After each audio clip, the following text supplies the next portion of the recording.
You going to count me in?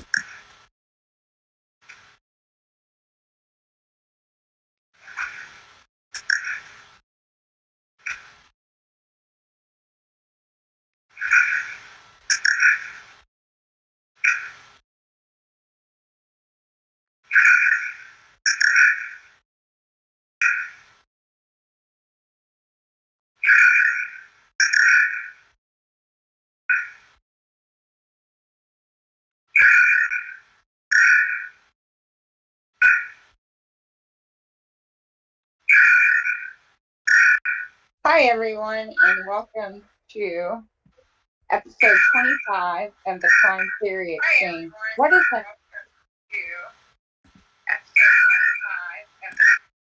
Jax, there's, oh, that's better.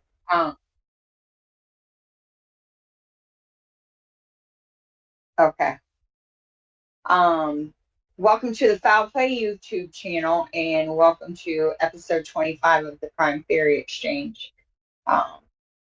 This is, I think today is November 2nd. And for me, the October 31st is no longer Halloween for me. It's the day that, for whatever reason, Teresa Halbach disappeared, and her death was then a catalyst that could solve a $36 million problem the state of Wisconsin had on their hand. So, in every year around this time, that's like that whole week, every day, I think about what was happening in Stephen and Brendan's life, what was happening in the investigation. So today, November 2nd, what's interesting is even though the call doesn't come in until tomorrow, we do know that we have those oddly dated missing person posters. But I thought it would be interesting. We've talked about Andres Martinez. Oh, first, let me say hello to everyone on the panel.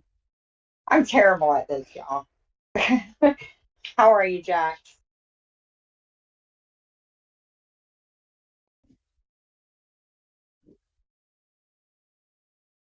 And Susan is with us today, but she's under the weather. I don't know if she wants to chat or... I'll just say hi, everybody. And the lovely Disco, how are you today? I'm very well, thank you. Lovely to be joining. I'm not be able to, but I've got off work, so very excited. Yeah, me too. And Sapper Cop's here as well. Hey, everybody. Yeah, I've been absent from a lot of lives lately, so I figured I better get in on something while I've got the opportunity. Yeah. Oh. Hey, Christina. Uh-huh. Dark says she can't hear Jack. Okay, thanks. I bet she can. Alice, I bet she can now. let's see. Alice, Yeah. How are you? Yeah, I'm late. My brother popped in for a visit, and it is absolutely chucking it down with rain here. And all day. I took the dog out about 1 o'clock this afternoon, and my jacket is still dripping wet. So not a very pleasant day here in Scotland, but other than that, everything's not too bad. Hello to chat panel, and hello to everyone in chat. Yeah. Hi, Alice. It's chucking it down here too. Aye. I think we're supposed to. What's the weather like where you're at, Jax?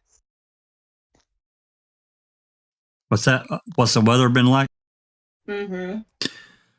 Pretty chilly. It's actually it's warmed up a little bit the last couple of days, but it's still going down in the upper 30s, low 40s, and going up into the mid-low 60s. So pretty chilly. I think today's might be. I think we might get 68 or 69. It's I thought we were gonna get some rain today here, but I guess it's gonna stay Alice and Disco's way. I always feel bad when I say what the temperature is in Florida this time of year, but it's like 80 out right now, which is like beautiful weather, you know. That's why Not there's so too many. hot. That's why there's so many snowbirds that live in Michigan. November, October, November hits, they're gone. They're down in Florida.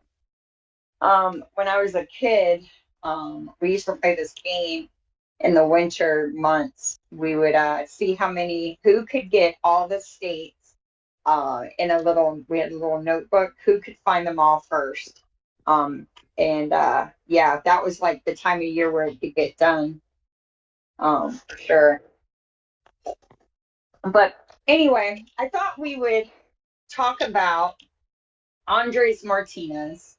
I found a interesting post, and I'm not sure who this person is who originally got the file we have, but whoever it was, thank you. I think I got it later, so we have our own copy.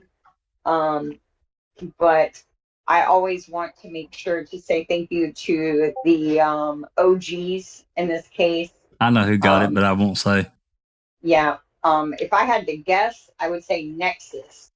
No. I don't know. No. Or Seeking Truth, because both of them have been on his case for a while. No. Okay. Jax is like, Nick, I know. You'll never guess it, so. Yeah. Must have been a guilter. No, actually, it was a truther, but. Oh, okay.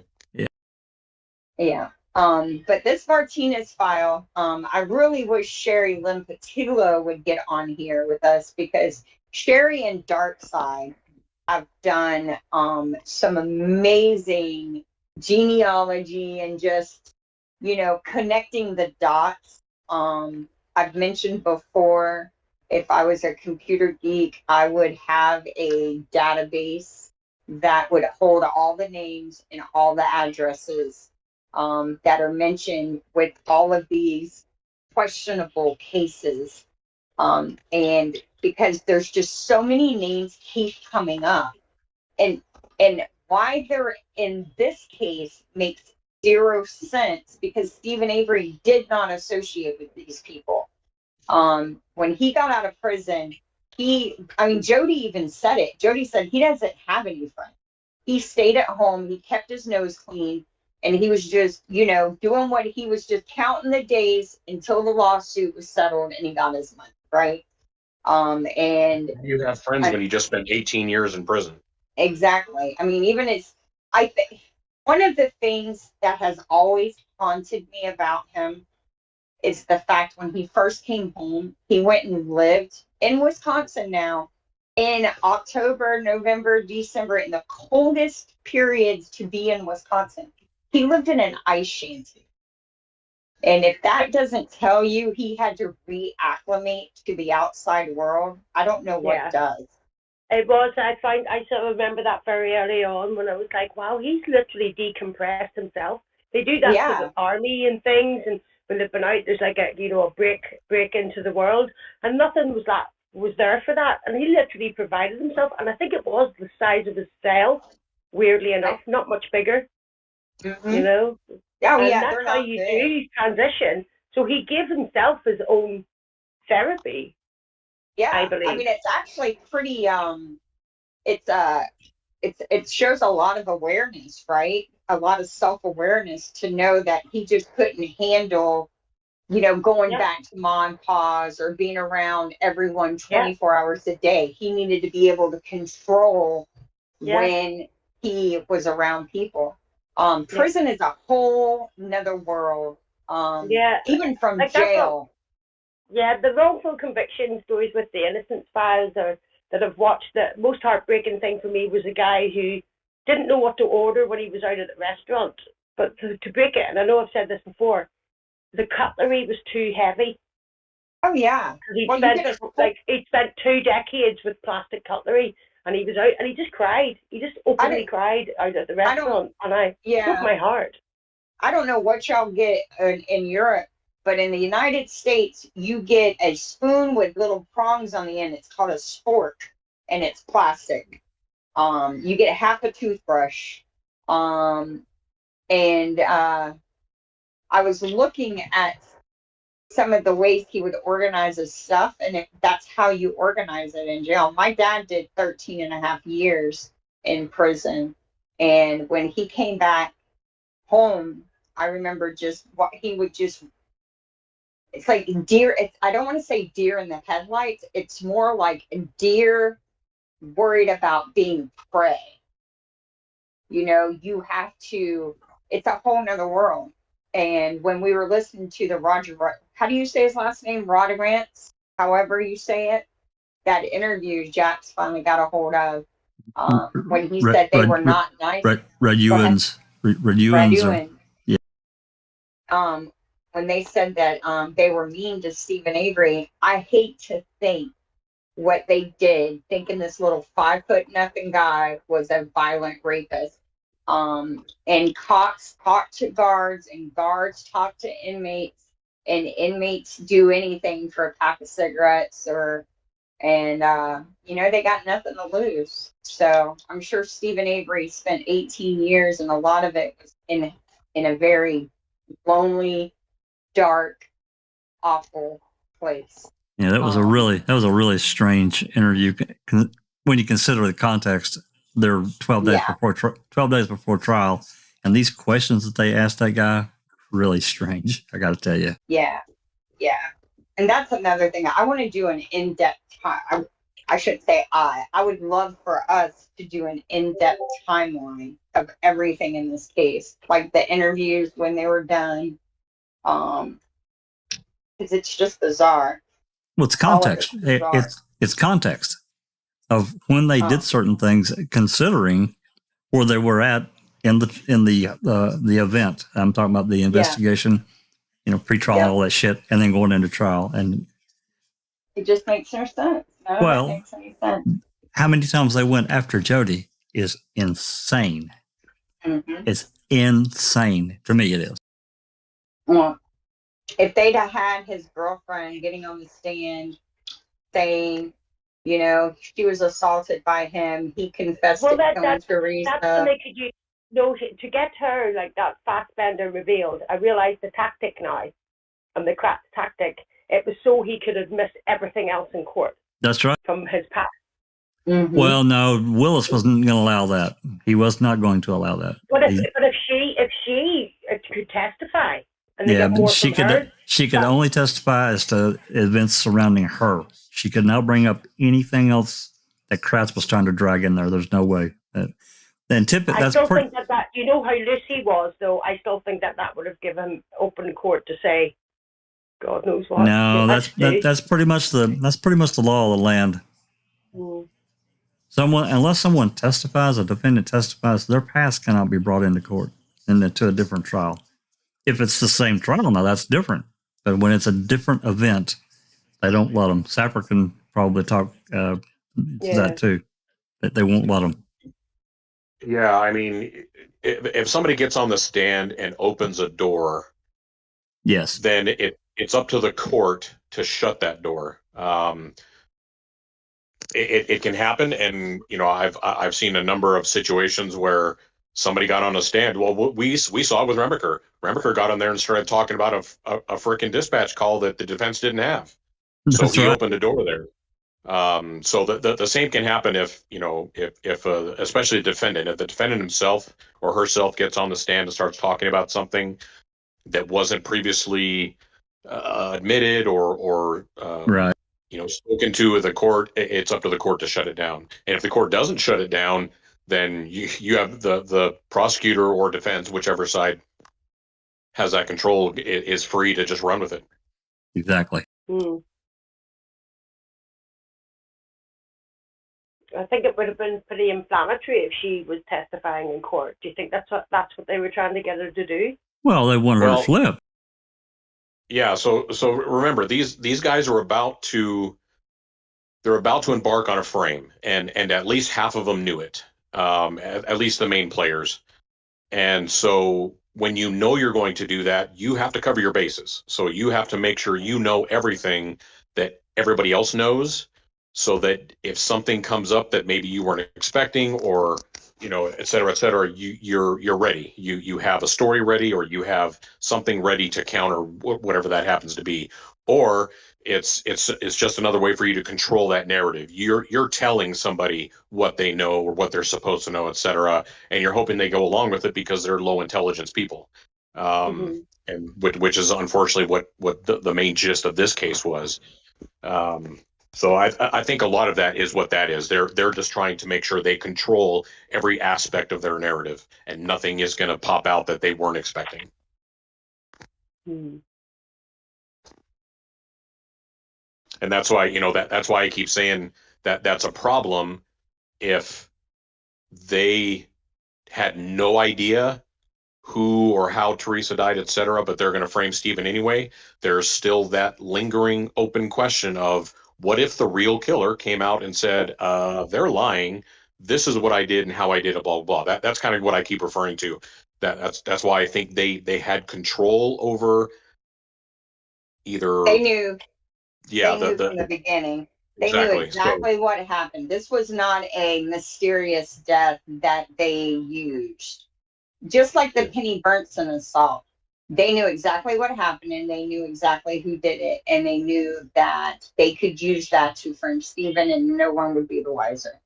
Yep. And that's exactly what happened here. I completely agree with that. For sure. Well, you want to pull it up? So this is I think it's a 68-page file. And I just want to kind of go through some of the parties that were interviewed. This was a Manitowoc Police Department investigation. The woman who was assaulted actually passed away, I believe, in 2014. Her and Andres Martinez were both in the midst of a very, very big crack addiction. And I don't know. I read this a while back, but I was going back through it. And I think that, I hate to say this, but I think that her kids may have also been involved in some of the drug use. It just reads like there's certainly that potential, no doubt. Yeah, and she was living a pretty out of control life. At the time she was with Martinez, for sure. So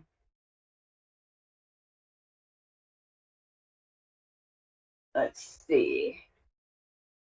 Varian, I believe, is Andres Martinez's ex-wife. Sherry Lynn did some digging on her. She has several prostitution charges. She would snatch women's purses. And there was also this weird thing with his ex-wife where she was involved in like trafficking another female. And let's see, I'm looking for Schindler. But these are all the people they interviewed. Now, what's interesting is there's one name that's not on here. That Victim Society. I always find that funny when they put that. There's a name that's not on here, and we're going to play a call in a minute where someone gives a tip that they know Andres Martinez hangs out at this person's house. And I find it very interesting that they didn't list that on this on their interaction here. Yeah.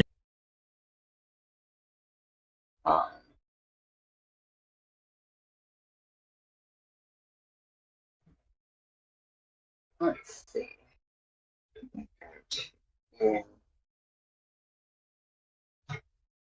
Let's go to, I guess we'll just start with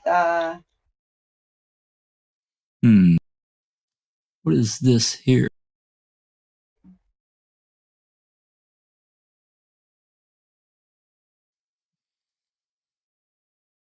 the notepad. Audio tape interview. Mm-hmm. That would be interesting, wouldn't it? Guess that goes on the list. Yeah, I think it should. 7 aspirin pills. Oh, go up. There's 2 audio tapes. There's one at the top. Yeah, that's one at the top. Yeah, I wonder what that one is. Well, I figured it was the same thing that got, I don't know. Maybe I'll highlight that too. Let me highlight that too. Yeah. Might as well. It's weird they have them separated out like that. That's very interesting, actually. And so all of this was on the 5th. I think he was taken into custody. Was he taken into custody on the 5th, or was he? I don't think he might have not have been arrested until the 8th. Yeah, I think it was a few days later. Now, that just clicked in my head. So they arrested him the day before they arrested Stephen.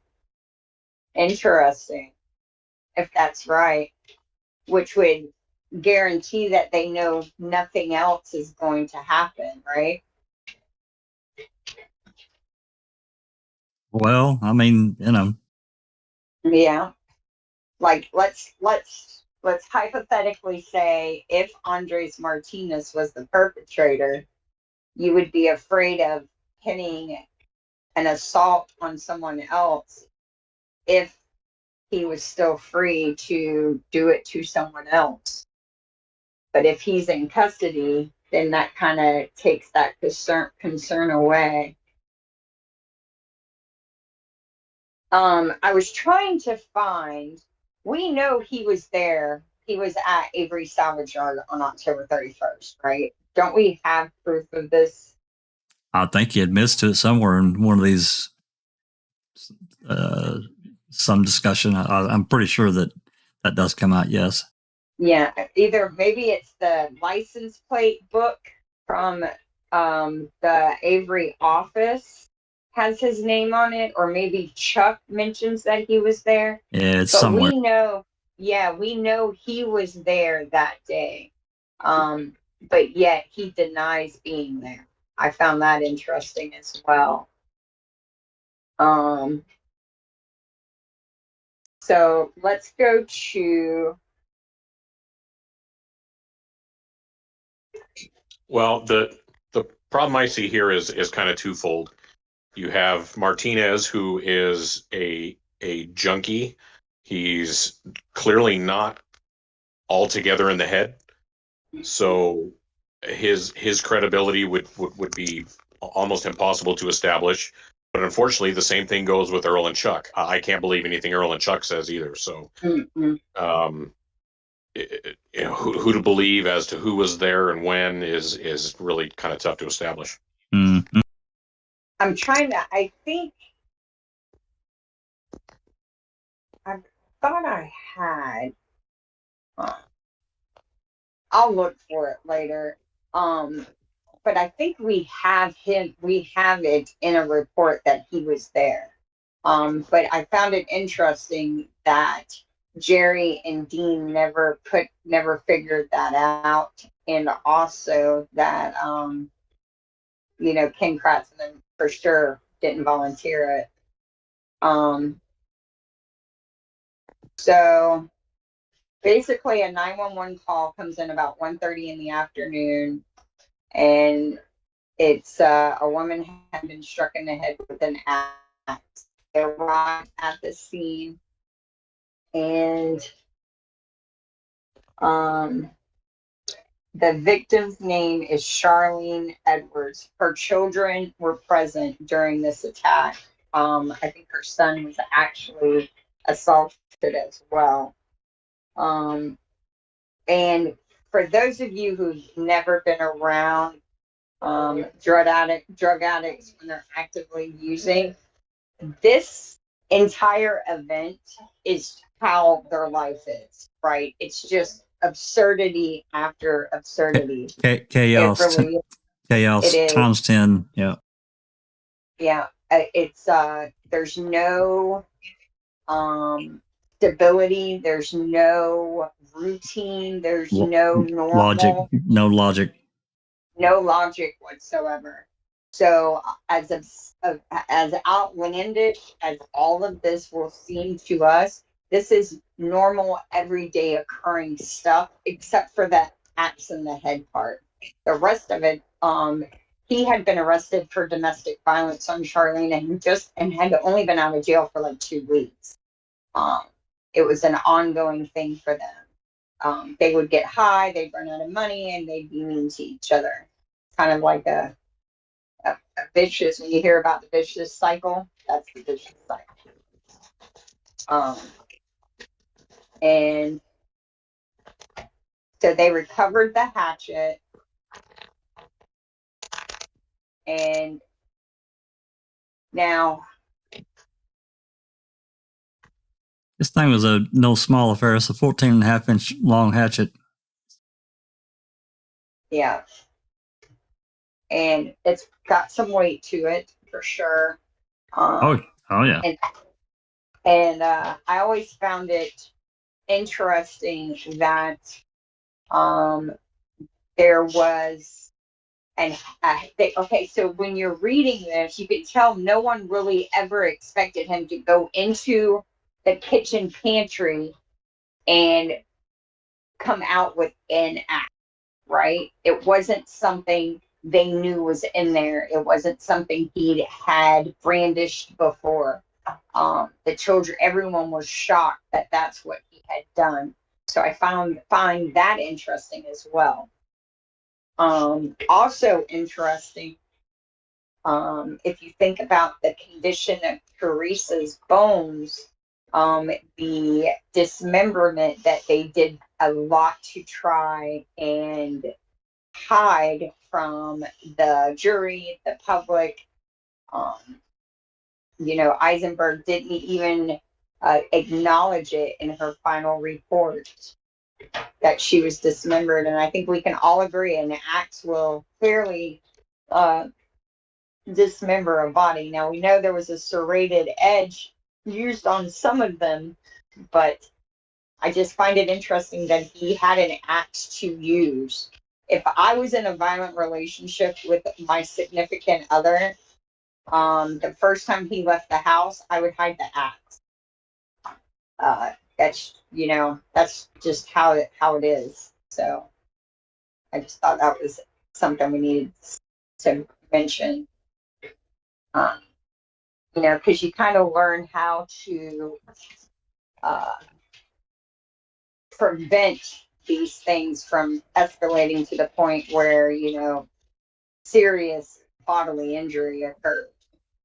Hey, just as a quick point to the cut mark thing, from the pictures and from having seen other similar cases where a body was dismembered in that fashion, the cut marks aren't going to result from an axe. If you hit a bone with an axe, it's not going to cut clean through like something like a saw would. It's more like a shatter, right? Yeah. So yeah. The cut marks we see on I'm not going to call them Teresa's bones because nobody can prove that to me. The bones in that box that have the cut marks were more indicative of some kind of saw. Mm-hmm. Oh yeah, absolutely. Yeah, for sure. There was serrated edges. Yeah, a bone saw. Yeah, they had serrated edges that were tool marked, ID'd for sure. What I want to make sure to say is, an axe is a great weapon to hit someone with in the head and and render them unable to fend for themselves and get control of them. And if we think about the only place where we have Teresa's blood in this case. It's at the back of her RAV. Her RAV door is open, and it's a 14-inch weapon.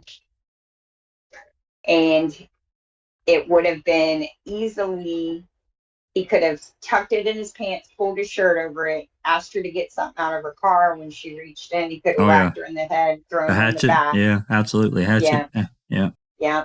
And then to build on that, if we think about the unfiled search warrant where they said they had a bloodied blunt instrument, makes you wonder, is this it? Did they, it's just very interesting. They claim they got it on the 5th, but there's just no, you just don't know in this case, because you can't believe a word the cops are saying. I don't trust what's come out of the Wisconsin crime lab, because that thing disappeared. It's gone. What happened to it?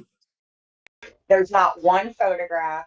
There's not one officer report detailing the retrieval of it. No testing. No testing. No nothing. It's there for the search warrant. If it hadn't been for that unfiled search warrant, we wouldn't even know about it. That's right.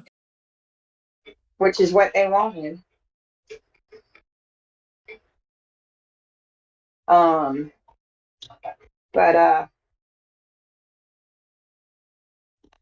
Which again, when you go back to thinking about the fact that the main players in this knew this was going to be a frame job, they wanted to make sure they left very little behind that could be traced.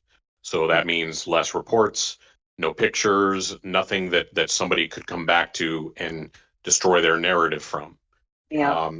But in doing that, they also had to be under the impression that their superiors and the courts would accept all of that as well, which again is another reason I think Kratz was specifically chosen for this, because he would overlook those kind of things. Oh yeah. If you go to I knew I had read it. Where did I just see it? I just saw it. Okay. The second paragraph from the bottom on page, what page is this one? It's page 7 of the document. I don't know what page it is on this. But it starts, in speaking with Charlene, she advised she got done with work at 0500 hours today, and she was like a CNA, and went to a friend's house afterward.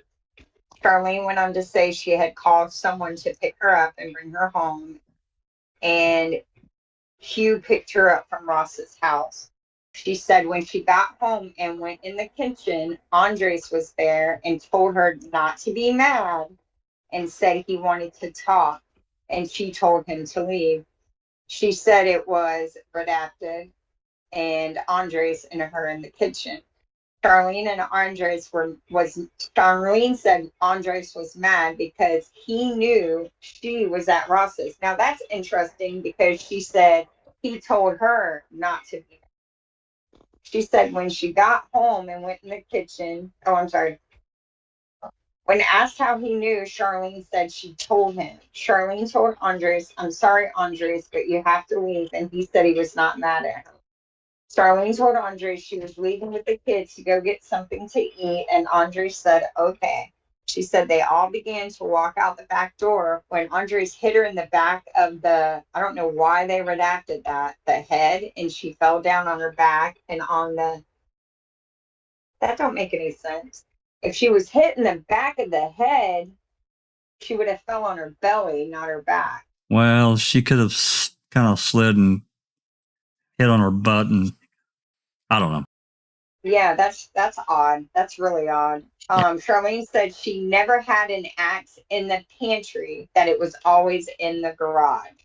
Charlene said after being hit with the hatchet the first time, Andre said, "This is what you get. When asked if he said anything else to her, she said Andres said nothing more. He struck her 3 more times while she was down on the floor.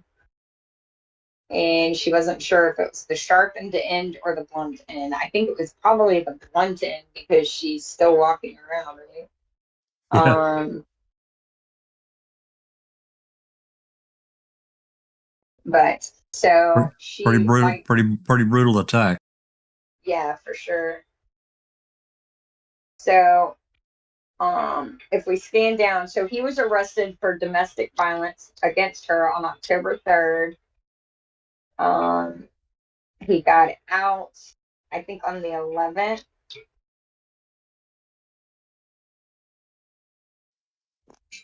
That don't sound right. Yeah. One thing I think is. Go ahead. Something I think is important to remember is that this is a person that he's got a personal relationship with, girlfriend, ex-wife, whatever the hell her relationship is. They've had this relationship for a long time, so this is a very personal thing. And the fact that she did something against him, that is being with another guy, that this is a very emotionally driven event. So it's not like for sure. It's not like this is something Andres might do with every person he meets. This was a very personal thing with her. So, let's be careful in carrying that over into who Andres is or might be. Context. Right. Well, context he's a man who spent. Yeah, but let's be clear here. This is a man who has perpetuated violence upon women, including women he didn't know, his entire life. He spent most of his life in prison. He has been on the fringe of society his entire life, and he says that. That's not me. That's him. So what you're saying is that he doesn't know he can't have a normal relationship. He overreacts always. Yeah, okay. And he associated with people who viewed women as a source of money and as the disposable in society.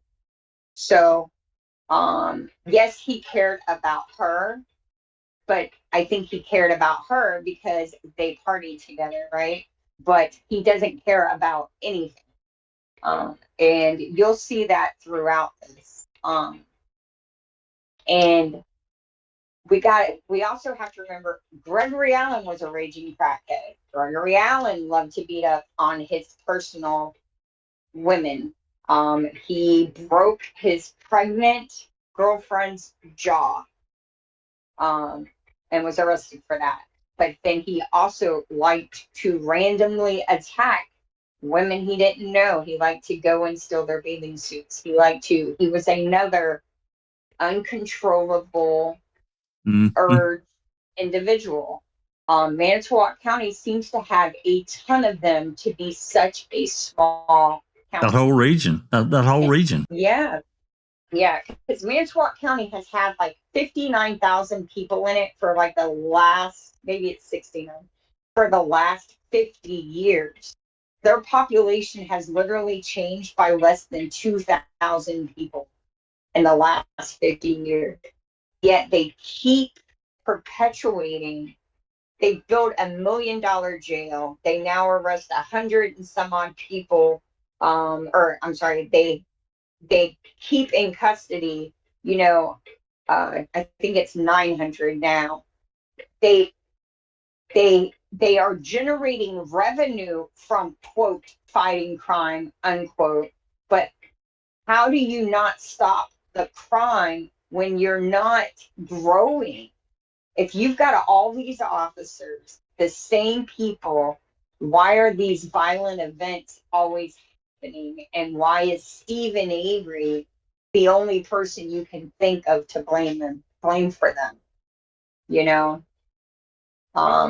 That's just, I just find all of that fascinating. This was a city like Minneapolis or Green Bay or Milwaukee, it would be one thing, but Manitowoc is not that big. This area we're talking about is even smaller than that. This is and it's the same people.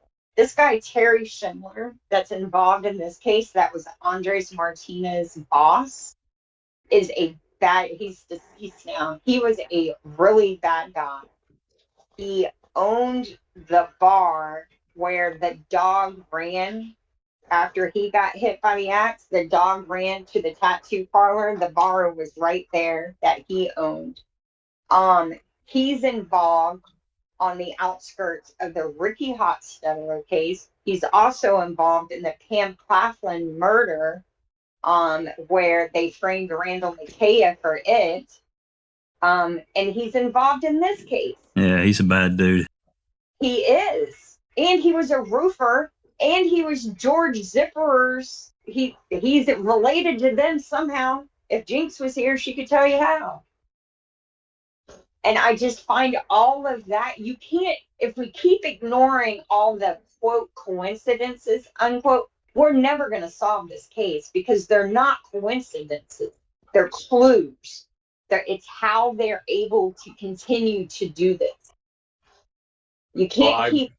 Go ahead.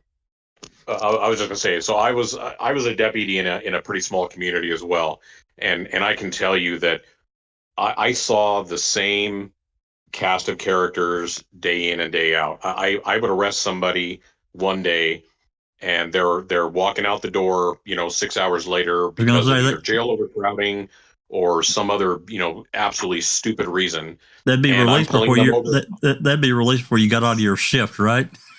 Yeah, but they're out the door before I'm done with the paperwork. It's right. That stupid. And so I'm pulling them over the next day, and guess what? They've still got drugs on them. They're still doing the same stupid crap, because there's not a law in existence that's going to stop people in that type of life from doing what they're doing, because that's what they know. That's what they're comfortable with. That's what they accept, and so they're going to keep doing it. You could throw them in prison for 20 freaking years. When they get out, chances are they're going to go right back to doing what they were doing before. People just don't change like that. So that's the same kind of stuff here. That's why we see the same cast of characters keep coming up in all of these, connected or not connected cases, is because that's just how it is. That's when you have the drug community, when you have a criminal community, it's always the same type of people over and over again. Especially when it's not that big. Especially when it's not that big of a pool to begin with, right? Right. Yep. And when you have a dirty, corrupt sheriff's department that encourages and rewards violence and drug activity and violence upon women, it's not going to change. I get that. What we have to do here is figure out how they're using that pool, because that's what it is. That's their pool of people to use. How do they use them to solve their problem with Stephen Avery? They did it in '85 when they made him mad when he ran Sandra Morris off the road, and they did it again when he sued them for $36 million. I think they did it because the reason they framed Randall Mattea is because when Randall Mattea was like 19, he broke into a judge's house in Sheboygan. Yep. Same little club of fools, right? So they don't like when you mess with them. They don't care if you do what you do to your women or to whoever, to the local drunks, to the women that you, from the time they were teenagers, you were taking and holding hostage and doing just abhorrent things to. They don't care if you continue to do that. You don't get punished for that. It's when you mess with them, they got a problem. Yep. They're gonna get their pound of flesh out of you too. That's right. They're gonna teach you a lesson. That's what we have here. We have what's the DA's name? Bob Macy. Bob Macy. We have bloodthirsty Bob. That's him. We have bloodthirsty Bob mentality in Manitowoc County. He doesn't care if you're innocent or guilty. He wants his pound of flesh, and he's gonna get it.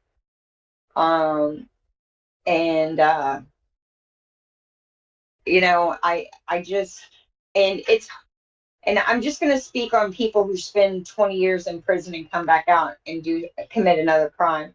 There's no rehabilitation structure in prison. If what they're doing on the street, they do in prison. They don't offer so yes, they offer classes, but it depends on your charge. It depends on your prior history. And only 10 people in a prison with 1,500 can attend at one time. It's really sick. You can't expect people to change their habits if you don't teach them how to change their habits.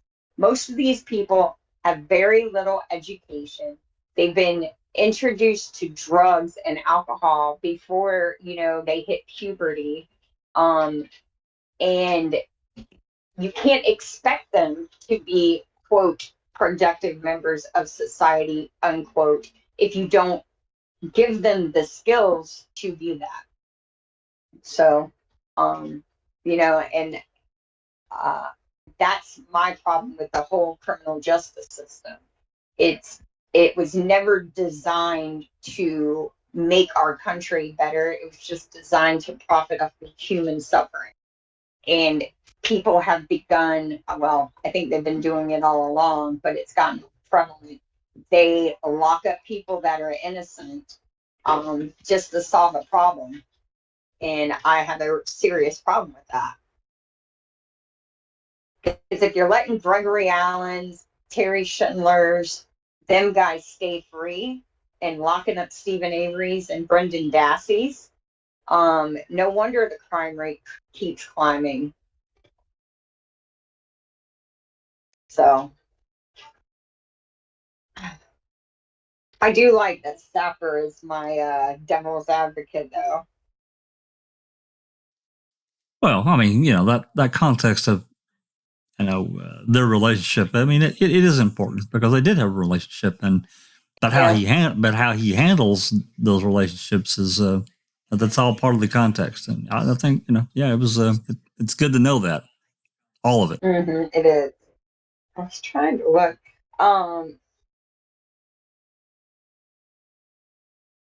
Now, what's interesting is how are you? Did you get the call that I shared with you that Sherry Lynn shared with me? I can play it whenever you're ready. Yep. Let's play this call. This call, I believe, came in on the 5th. And let's see. Sherry Lynn gave me some great notes on it. The call came in on the 5th. At 10:30 p.m. Now, this was about 9 hours after he had attacked her with an axe. He's still on the loose.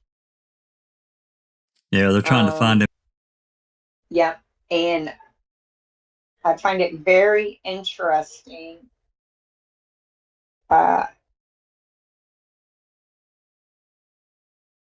Do I need to unmute? Oh, are you just? I thought you had something else to say. Yeah, everyone that's here in Discord will have to unmute when I play this call. We're starting at the around the 8-minute mark. All right, here we go. Get Peter from 701 is going to be going up to the receiver. Okay, thanks. You got 59, and you can log me in Kevin 42. All right, we'll do.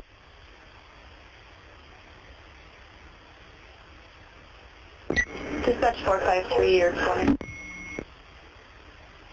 Michigan area, go ahead. Dispatch 453 and 423, copy and code. 423.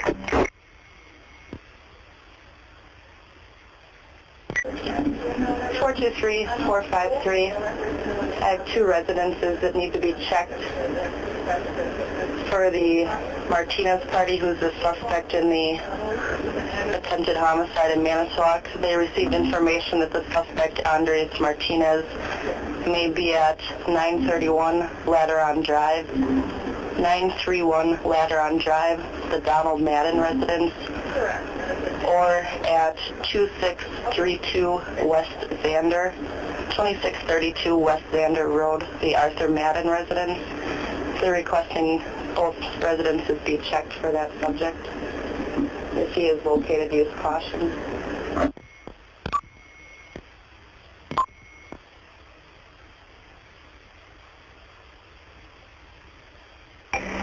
Three copies.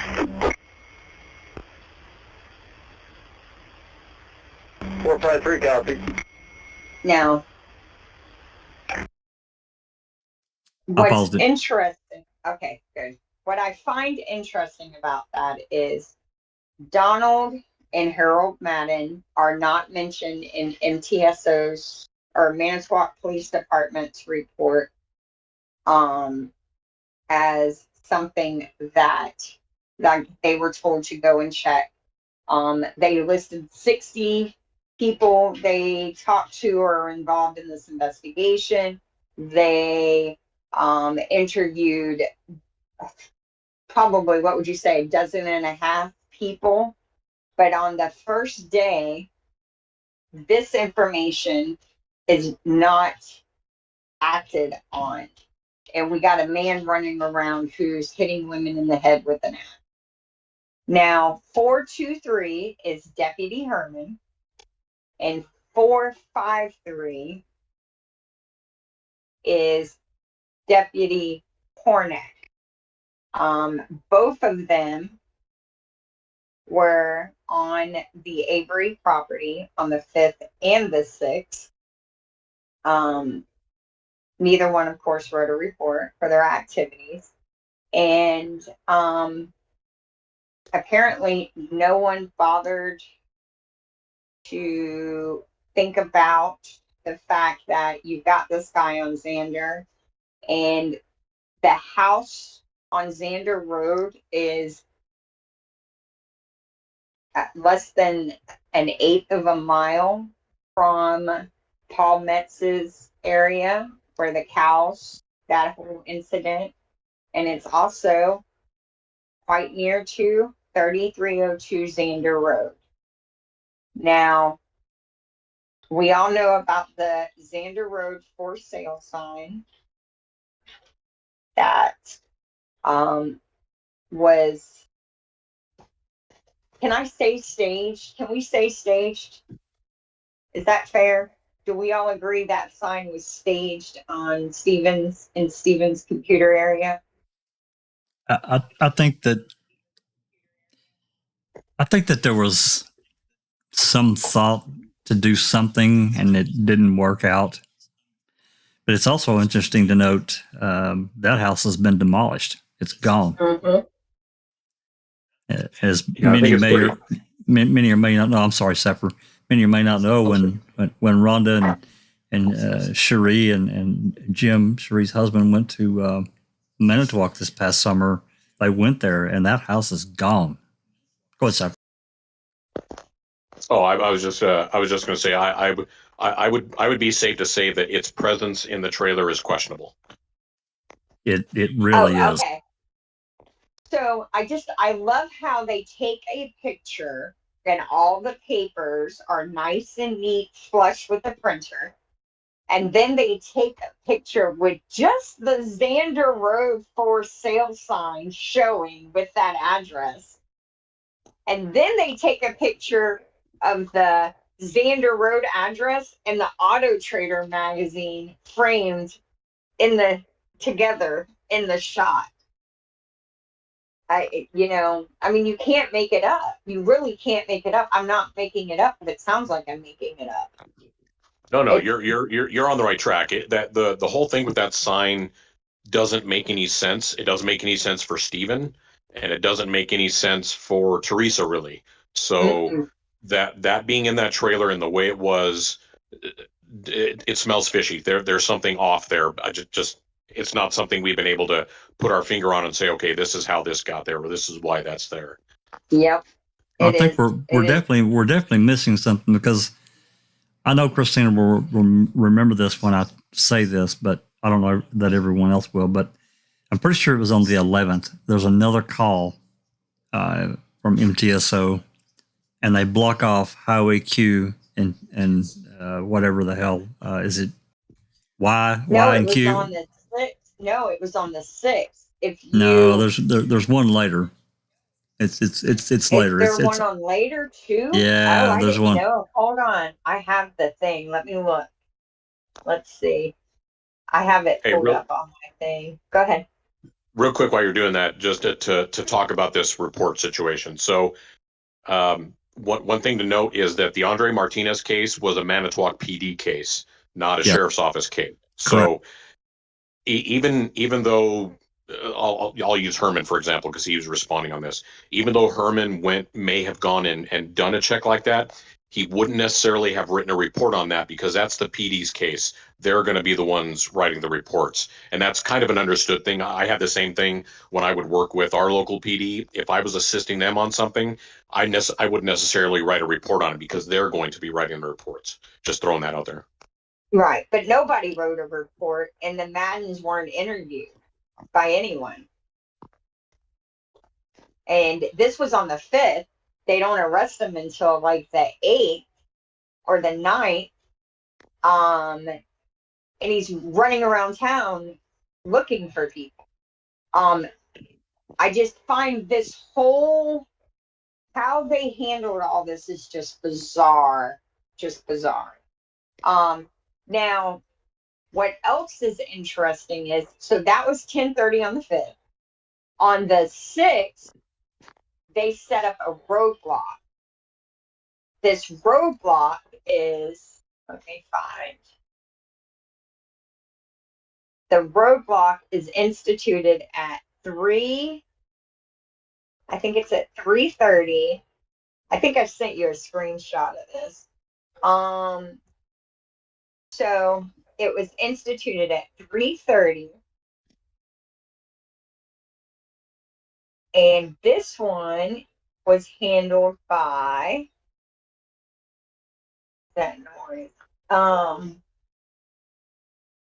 This was handled by 452, which is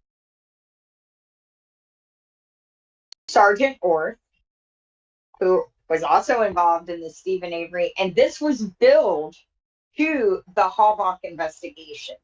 So this was whatever they were doing, it was for the Teresa Halbach missing person investigation. They set up a detour that it's written in the narrative, county highway setting up detour, Chord B, north to Chord BB, west to Chord Q, south on Chord Q. Now, when you look, if you take a square box and you put Avery Salvage Yard 147 and a Manitowoc County owned quarry right in the center, the Zippers residence is south. How many miles do you think? Probably 7-8 miles south. At most. Okay. Yeah. So it's about, we'll say no more than 8 miles south, due south-ish. The roadblock they're instituting is that distance north. And guess what is contained in that area? Xander Road. Yeah. 3302 Xander Road. I found the call. It is on the 5th, but I'm sure there's another call. And I don't have it in the key calls list, but anyway, I found this call on the 5th. Okay. You want to play it? That's up to you. I can play it if you want. Yeah. Yeah, let's play it. Let's see what they got to say. Just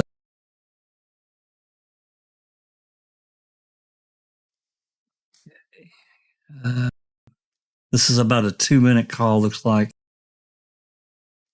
Okay.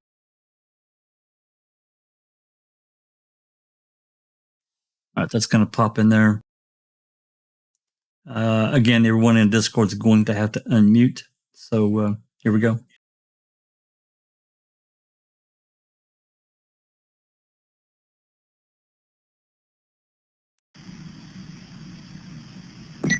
Dispatch 453, you're calling.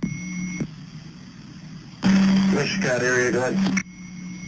Dispatch 453 and 423, copy on code. 423.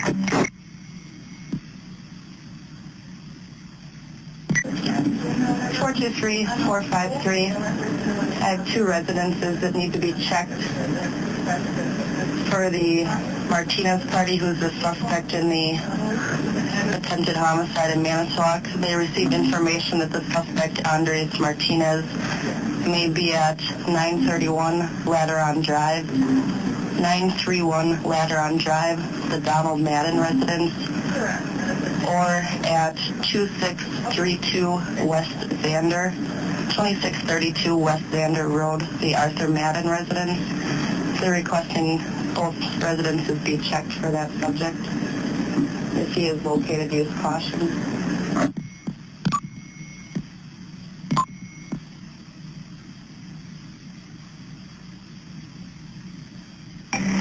Three copies.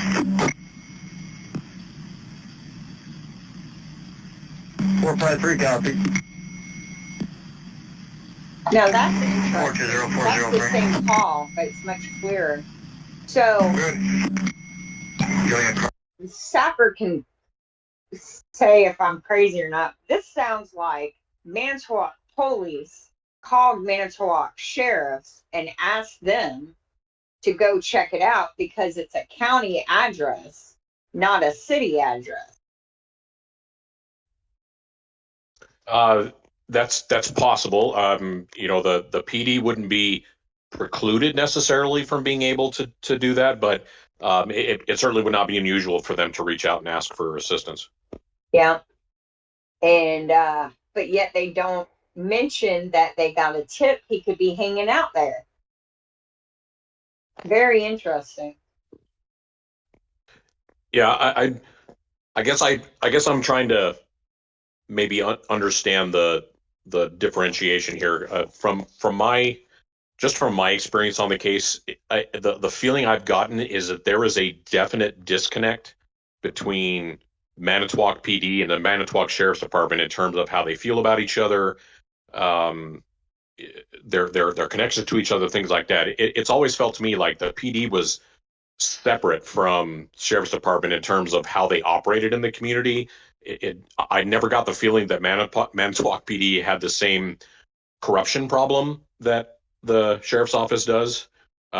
So correct me if I'm wrong there. I don't know if there's if anybody else feels that divide or whether we're looking at them as kind of a blanket, I don't know, a blanket entity, I guess, for lack of a better term. I definitely feel there's a somewhat of a disconnect. Not that they don't talk, but that they're, especially the sheriff's department, they contain themselves much more than the city police. That's the way I kind of feel. I think everybody kind of bowed down to the sheriff's department because they knew they were like going to do what they were going to do. And so you just kind of operate the best you can.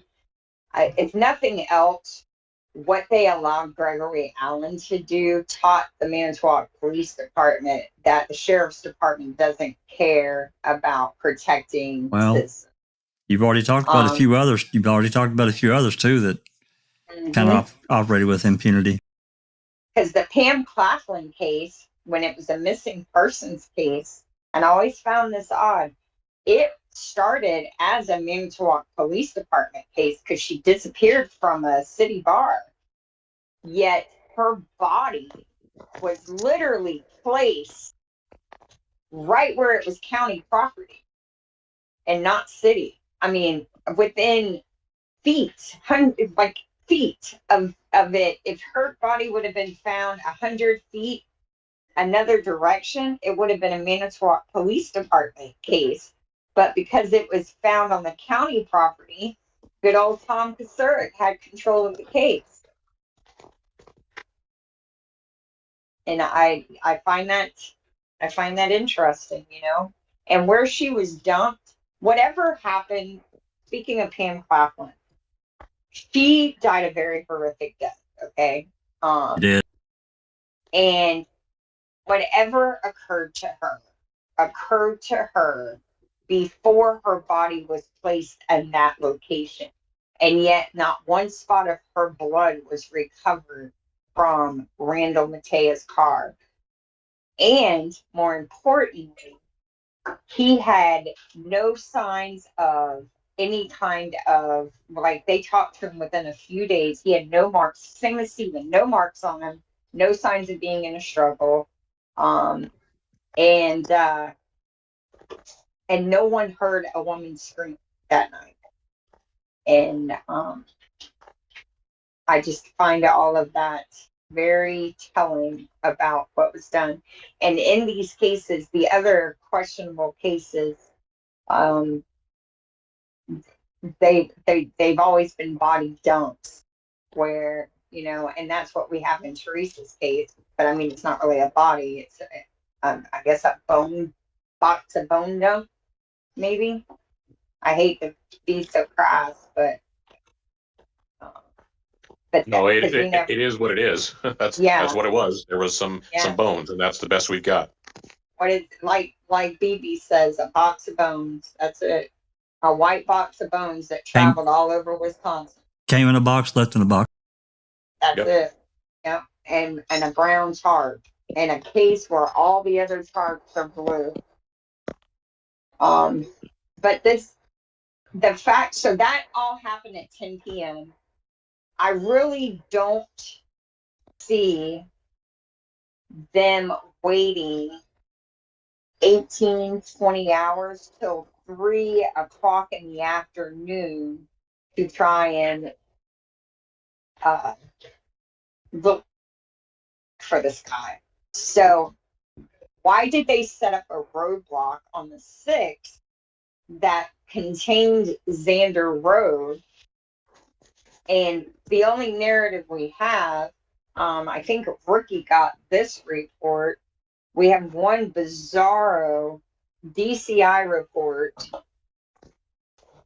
Did I give you that link, Jax? Hold on. What do you need, Christina? What am I pulling up? The DCI Xander Road report. It's Hunsaker, I think is his name. Oh, the DCI report. Absolutely. Yeah. Let's pull that up. So this is, and we didn't get this. Rookie, we've only had this one for about a year. This report was very difficult to obtain. That's fair, right? Well, yeah, they had between yours and Rookie, they ended up actually doing is just requesting the DCI reports from Calumet County. They're saying like, oh, we don't have those. So what they ended up doing, playing word salad games, requested the agency copy, and that's what got them. And that's how they got them. Yeah, that's right. This is DCI report 44. And let's see, is Alice still with us? Do you want to read this, Alice? It's not that long. It's only like a page and a third. Yeah, it's 3 pages total. Yeah. Yeah, sure. Okay.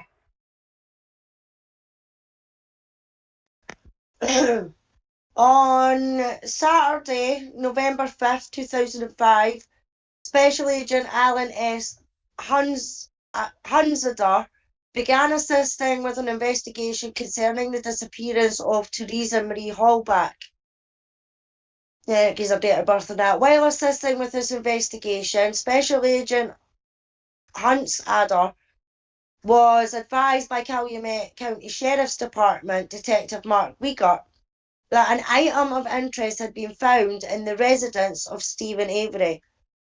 Detective Wiegert further identified that this item was a for sale sign with the address 3302 Xander Road written on the back. Detective Wiegert further advised that also written on the back of this for sale sign was a cellular telephone number for Hallback. This number is as follows: 920-737-4731. Detective Weaker then asked Special Agent Hunsander to make contact with the Xander Road address in an attempt to determine if parties at the location knew Hallback or the Averys, and to find out why this sign was located in Avery's trailer. Sergeant Hunsander agreed to this and made several attempts to contact parties residing at the Xander Road location. It should be noted that this residence is for sale and is clearly marked with a for sale sign adjacent to the road on the property. It should also be noted that no contact was made with any individuals at this residence during these attempts, and that upon looking into the residence appeared to be unoccupied. Hunsander made contact with a real estate agent involved with the sale of this home, identified by the name of Tommy, last name unknown, and then it gives you the phone number. Tommy advised Hunsander that the residence located at 302 Xander Road in Manitowoc County, the residence in question is for sale, with a list price of $194,900, and that the list date for this property was August 19th, 2005. Tommy advised that the property was vacant at that time and that the selling party is named Jim Bowling, residing in Pennsylvania, with a work number of, and then gives you the number, extension 10. Hunsander attempted to telephone contact with this party at this telephone number. However, contact was not made. Hunsander left a voicemail message for Bowling to return Henderson's call. Henderson also left a callback number for Bowling.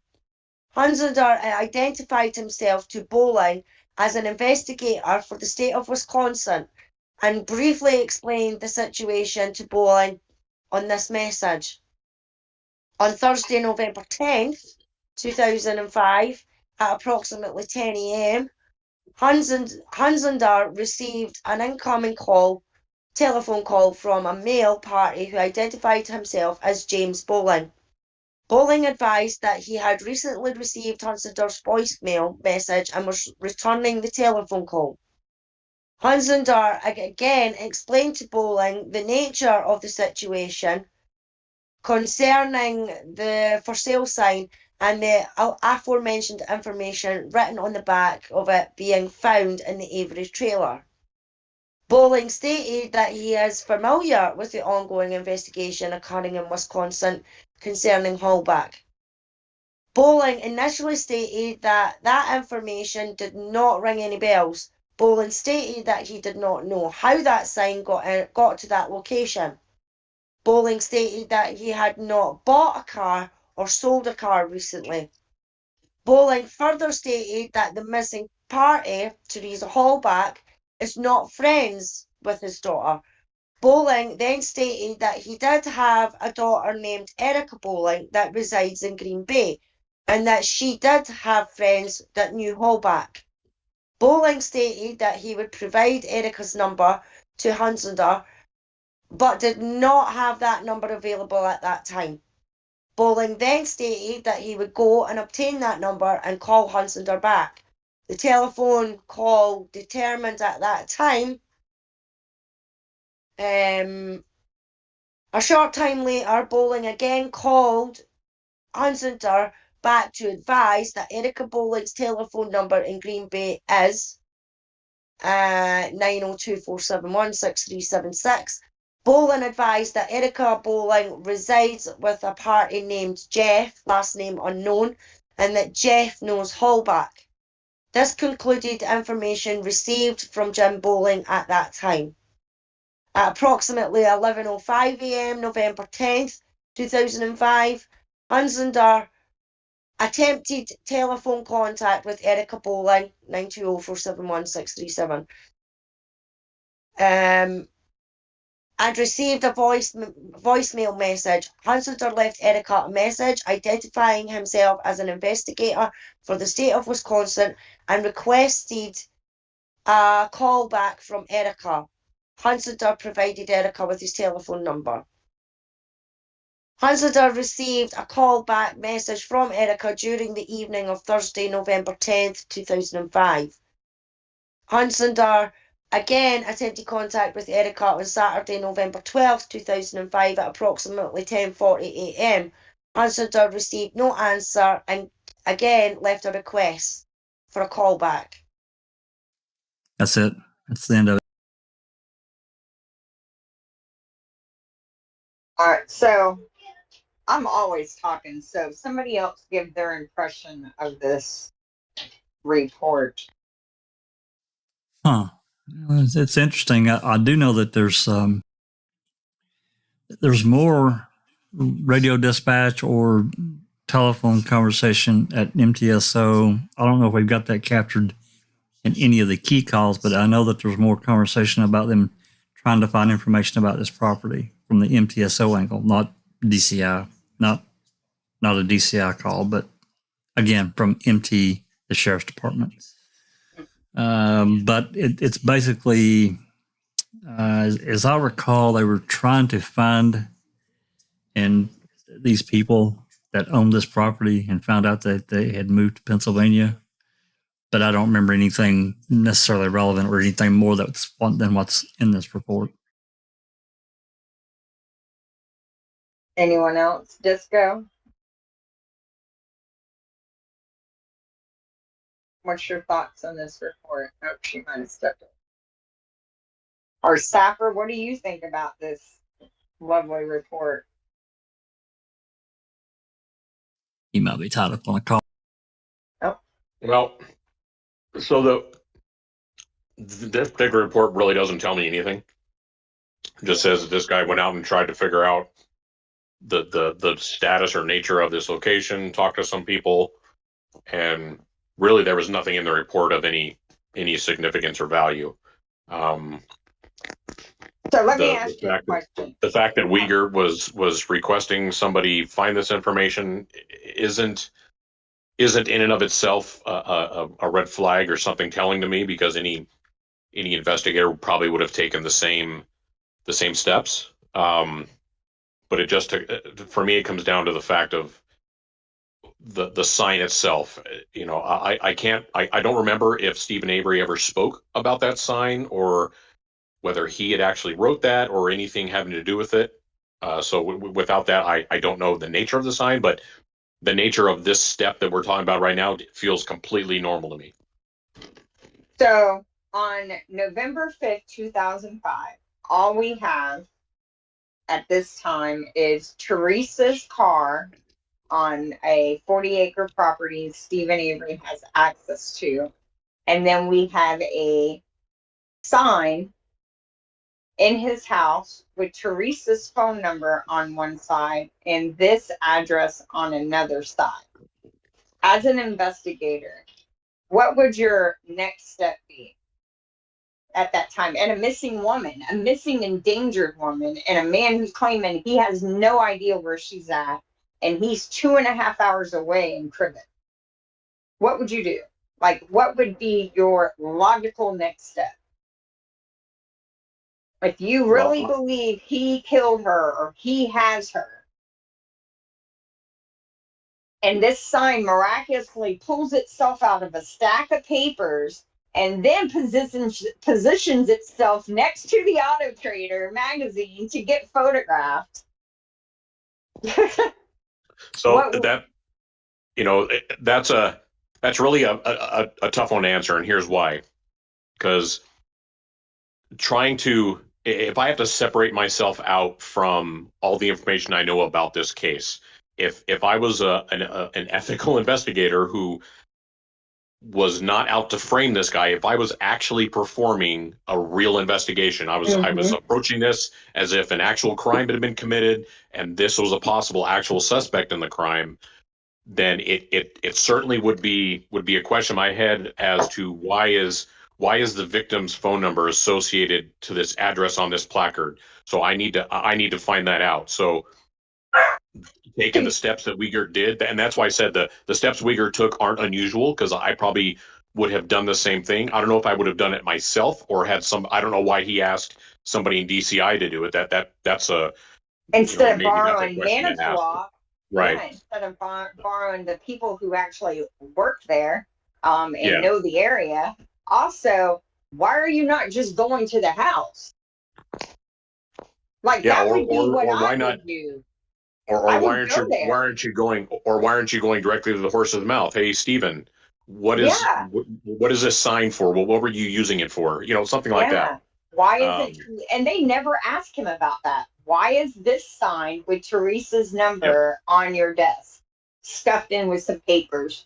And it's associated with Martinez potentially hiding out there. Yes.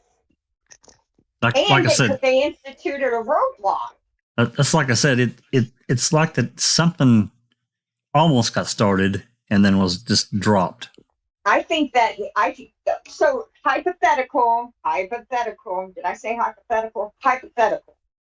What if the plan was to make the crime occur there, and cooler heads, people who have knowledge of how DNA works and also know about the jail calls linking Stephen to the property, his property, said there's no way we'll be able to sell Stephen Avery murdered her off of his property.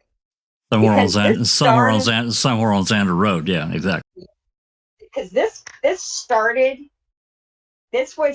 was a avenue that was definitely started down, but abruptly U-turned, right? And they came right back to Avery Salvage Yard, because on the 6th they had the roadblock, but they only had it for I think they cleared it 2 hours.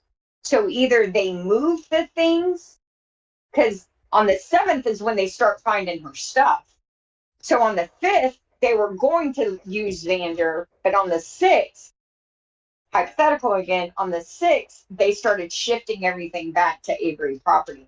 And I know how outlandish that sounds, but we've been in this case long enough to know that it has to be something to consider, that's what happened.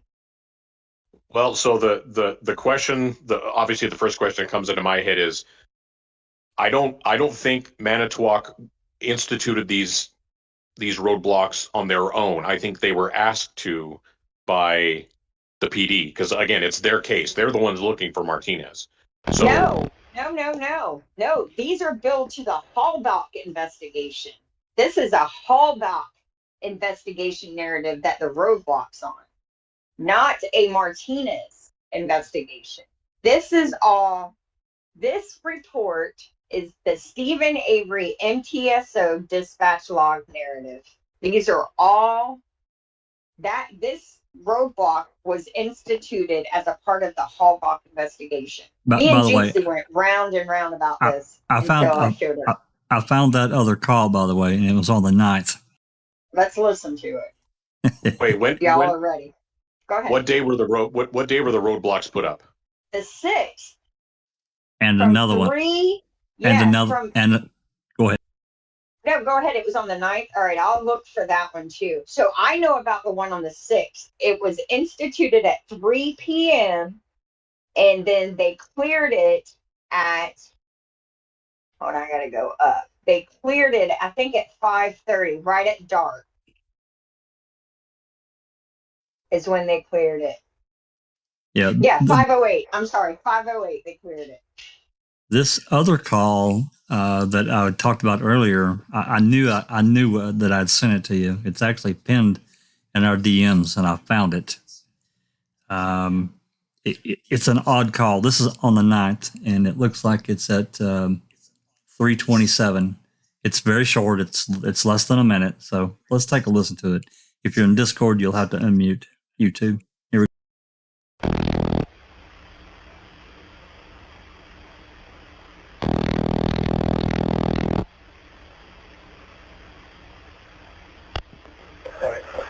Yeah, that's fine. Okay, Sandy. All right, they want us to block off between Fisherville and Old Y on Q. So County 2 and Q at Fisherville and at Old Y, I'll need a squad, so you and Sean I'm setting up there. Eventually I'm going to try to get some of you guys to relieve you guys, but head over there right away. Okay, I'll move it along. Okay, 10:33, just... You got something or what? Don't know, they're not saying. Okay. Sounds good, I'm going to Okay. try to do it. Bye. Fisherville and Old White. Do you remember me sending you this call?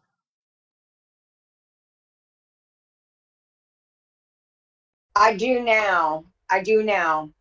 So Fisherville and Old Y are interesting because that's where Stephen Avery was living when he was framed in 85. That's where Sandra Morris lived. That's where Dvorak lives. That's where Marcel lives. They all had property on that little stretch of road. And what time was that call again? 3:27 p.m. And you know what's interesting about that one? I do. I do know what's really interesting about it is because that's when Sipple was at the fucking quarry. That's right. Finding buckets of bones. Yep. And it's not listed on the dispatch narrative. That's right. Yep. So they didn't bill for that, but they set it up. So you know what they were doing. And what time was that again? I'm sorry. 3:27 p.m. I think that's a more logical time of when they did the bone transfer. They claim on their paperwork they found it earlier, but we have the 2:37 call, I think is when Sipple called. Well, he first called it like 1:48 or something and said something about heading down into the quarry. Then he calls at 2:12 p.m. Then he calls back and talks to Rush at 2:12 p.m. and tells him all about all these bones that they found, and he needs more people. Buckets of bones, miles away. Yeah. Right. And he needs more people to help him scour the area. Yep. And then we have the introduction. So that's all on the 9th, but then their narrative is going to be Sipple and who was it? Jost. Sipple and Jost are hanging out with Minion, and they decide to recheck the burn pit. And what else happens? What else happens on the nights, guys? Don't forget. Stephen got arrested. That's right, and it was literally around this time. It was within an hour or two of that call I just played. Yep. And what would have happened on the 10th? Timing's everything, eh? Yeah, timing is everything. Would have been deposed. That's right. Because Sirk would have been deposed the next day. And also interesting is Andres Martinez was arrested. I'm going to verify. Andres Martinez was arrested on the 8th. So, did he spill the beans? I don't know. I'd like to. I'm going to request that audio. Yeah, I think we have. I think that's a slam up idea. Because how do you frame a guy for a crime he didn't commit after already getting busted for framing a guy for a crime he didn't commit? You make sure the guy that really committed it isn't going to go out and commit more crimes to make you look like you're framing a guy for a crime he didn't commit. So, and they couldn't do exactly. that. So that's my main question is why would you choose Andres Martinez? That's the last guy I would ever think of to use as my tool to do something like that, because nothing's going to stop him from talking. Andres Martinez They didn't use him. They took advantage. Here's what I think. Here's what I think happened. Terry Schindler and Tom Kasurek go way, way, way, way back. Terry Schindler is a dirtbag, but he's a dirtbag with connections, okay? He's connected to Zipperer, he's connected to Martinez, he's connected to Kasurek, and he's connected to, at minimum, 1, 2, 3, I know of 3 violent crimes in Manitowoc County. Now, He did short stints in jail. Short stints. Nothing major. He's dead. He's passed on. Now, what's interesting is Schindler was Martinez's boss. If he would have, this is how you get Martinez to do what you want. You say, hey, I need this done. I'll give you an ounce crack, $1,000, whatever. Martinez is going to do whatever you want him to do. And the thing about it is, if you're a felon, a violent felon with a history of violent felonies, no one's going to believe a word you have to say. If he kills a girl and then messes up and beats his old lady with an axe because he got too high with the money he got for killing the girl, he's not going to go and say, oh, I killed her too. The cops had me do it, because he knows he's dead if he does that. He's going to take the freebie, I think what did he get for Charlene's crime? Like 20 years? Which is like 10 years. Yeah, I can't remember. Yeah. And then if you pull up his statement, he says in his statement, I'll go ahead and say I killed her. I'm going to prison anyway. Yeah, I remember that. I don't know where it's at in his statement, but I do remember. It's in his, I don't know where it's at, like in the report, but in Buting and Strang's motion to beat Denny, Nexus did a great article on that. It's a Reddit post, wasn't it? Reddit post from long ago. Mm. Yep. And this is what it says. It says, see it.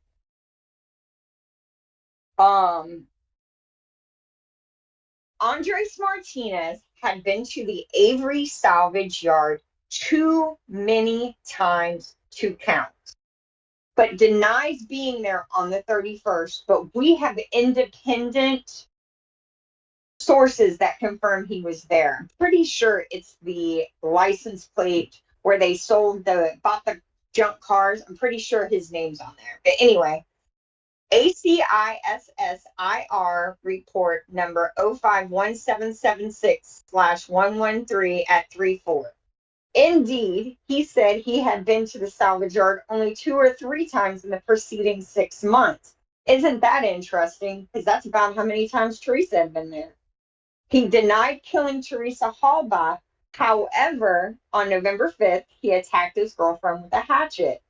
Then, under law enforcement questioning, Martinez made a notable statement. He said that if the Avery family was saying that he killed Miss Halbach, he would take the blame for it because he was going to spend the rest of his life in prison anyway. Martinez said he met Stephen Avery once in prison in '98, but that they were not friends. Martinez's story then begins to change. The following day, Martinez claimed to a Manitowoc County Sheriff's Department sergeant not otherwise involved in this investigation, Sergeant Shalou, that Stephen Avery had informed him of a young girl who has come to the salvage yard on several occasions to take photographs.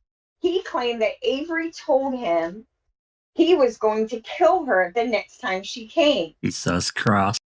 Yep, that was on November 17th, supposedly. He did not explain why he had made no mention of this the day before, and did not explain why Stephen Avery would have said that if they had only once met 7 years earlier. 12 days later, when interviewed at the Green Bay Correctional Institution, Martinez said initially that he had changed his mind and did not want to speak.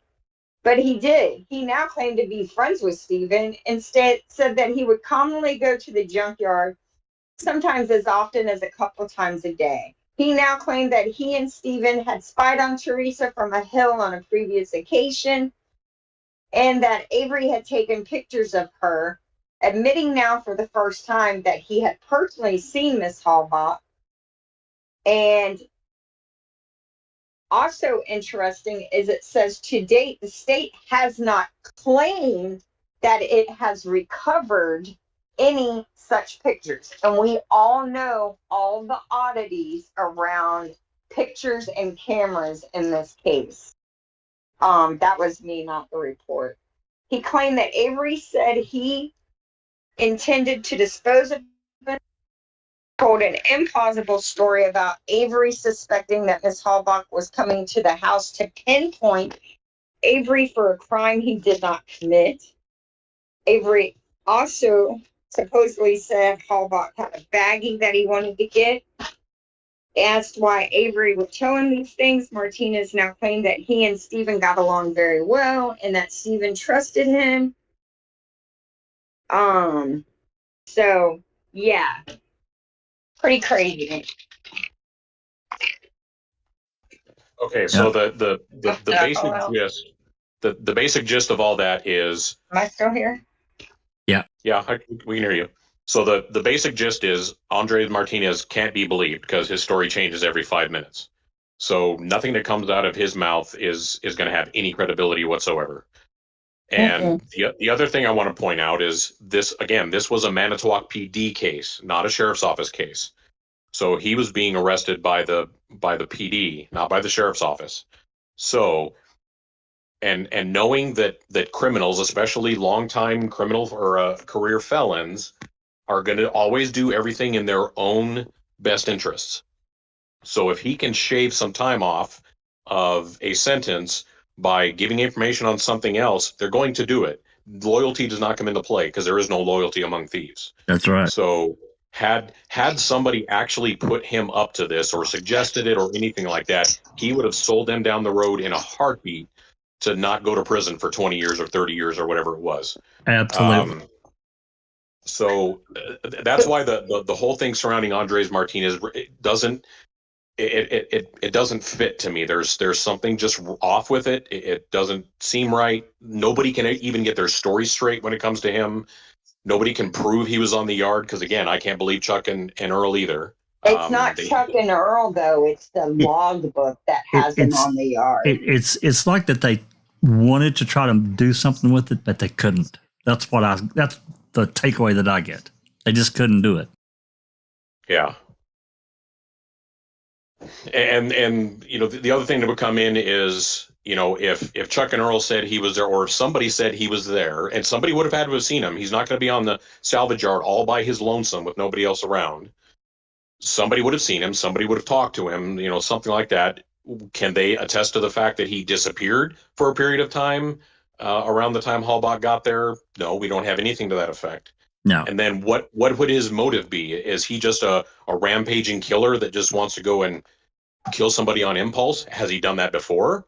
Does he have a history of just wanting to do that? A history of violence against women. Okay, but does he? Is that history of violence against absolutely complete strangers and where he attempts to murder them? Yeah, well, I don't know about attempt. We don't know if he murdered anybody else because he ain't been caught. That doesn't mean he hasn't done it. He just showed it. He definitely showed a propensity to violence to those that he knew and even those that he didn't know. And more importantly, unless you get on Manitowoc County's bad side, you can pretty much do what you want to do and get away with it, as long as you're working with them. I mean, I think we've recognized that by now, right? Oh, absolutely. Yeah. They do not care about doing the right thing. They give all cops a bad name.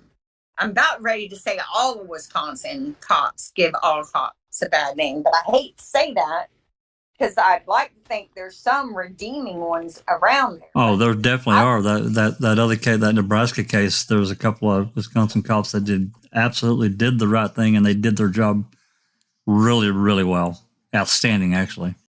The problem is I think there's so many of them who have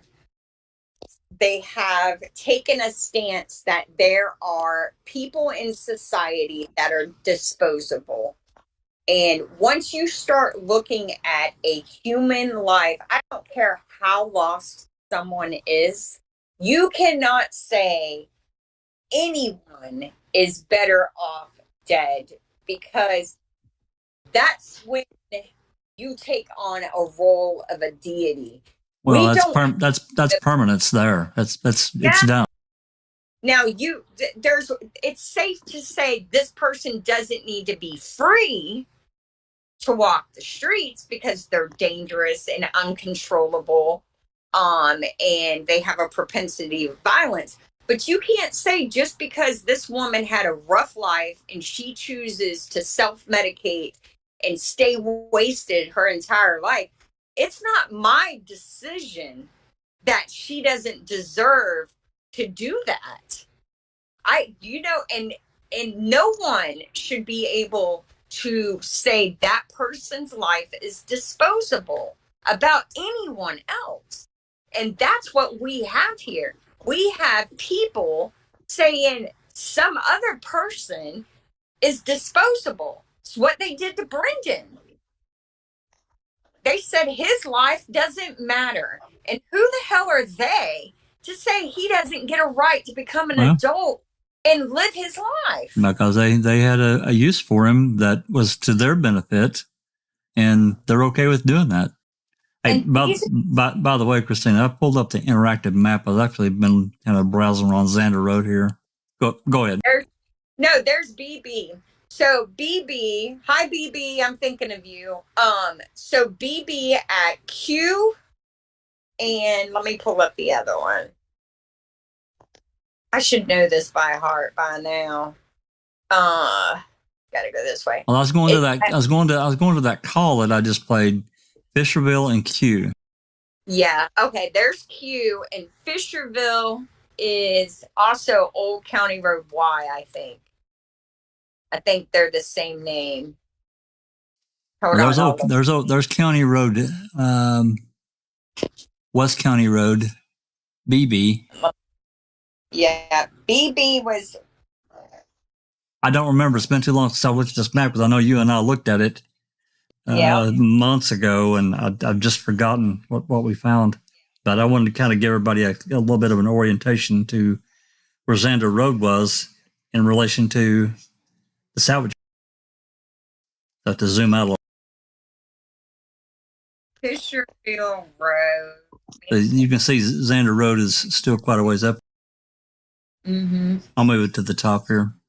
And you can see Xander Road's at the top of the map, and the salvage yard is, like I said, 7 or 8 miles south. Yeah. See, there's no explanation for instituting a roadblock, because if I remember right, BB is above Xander, right?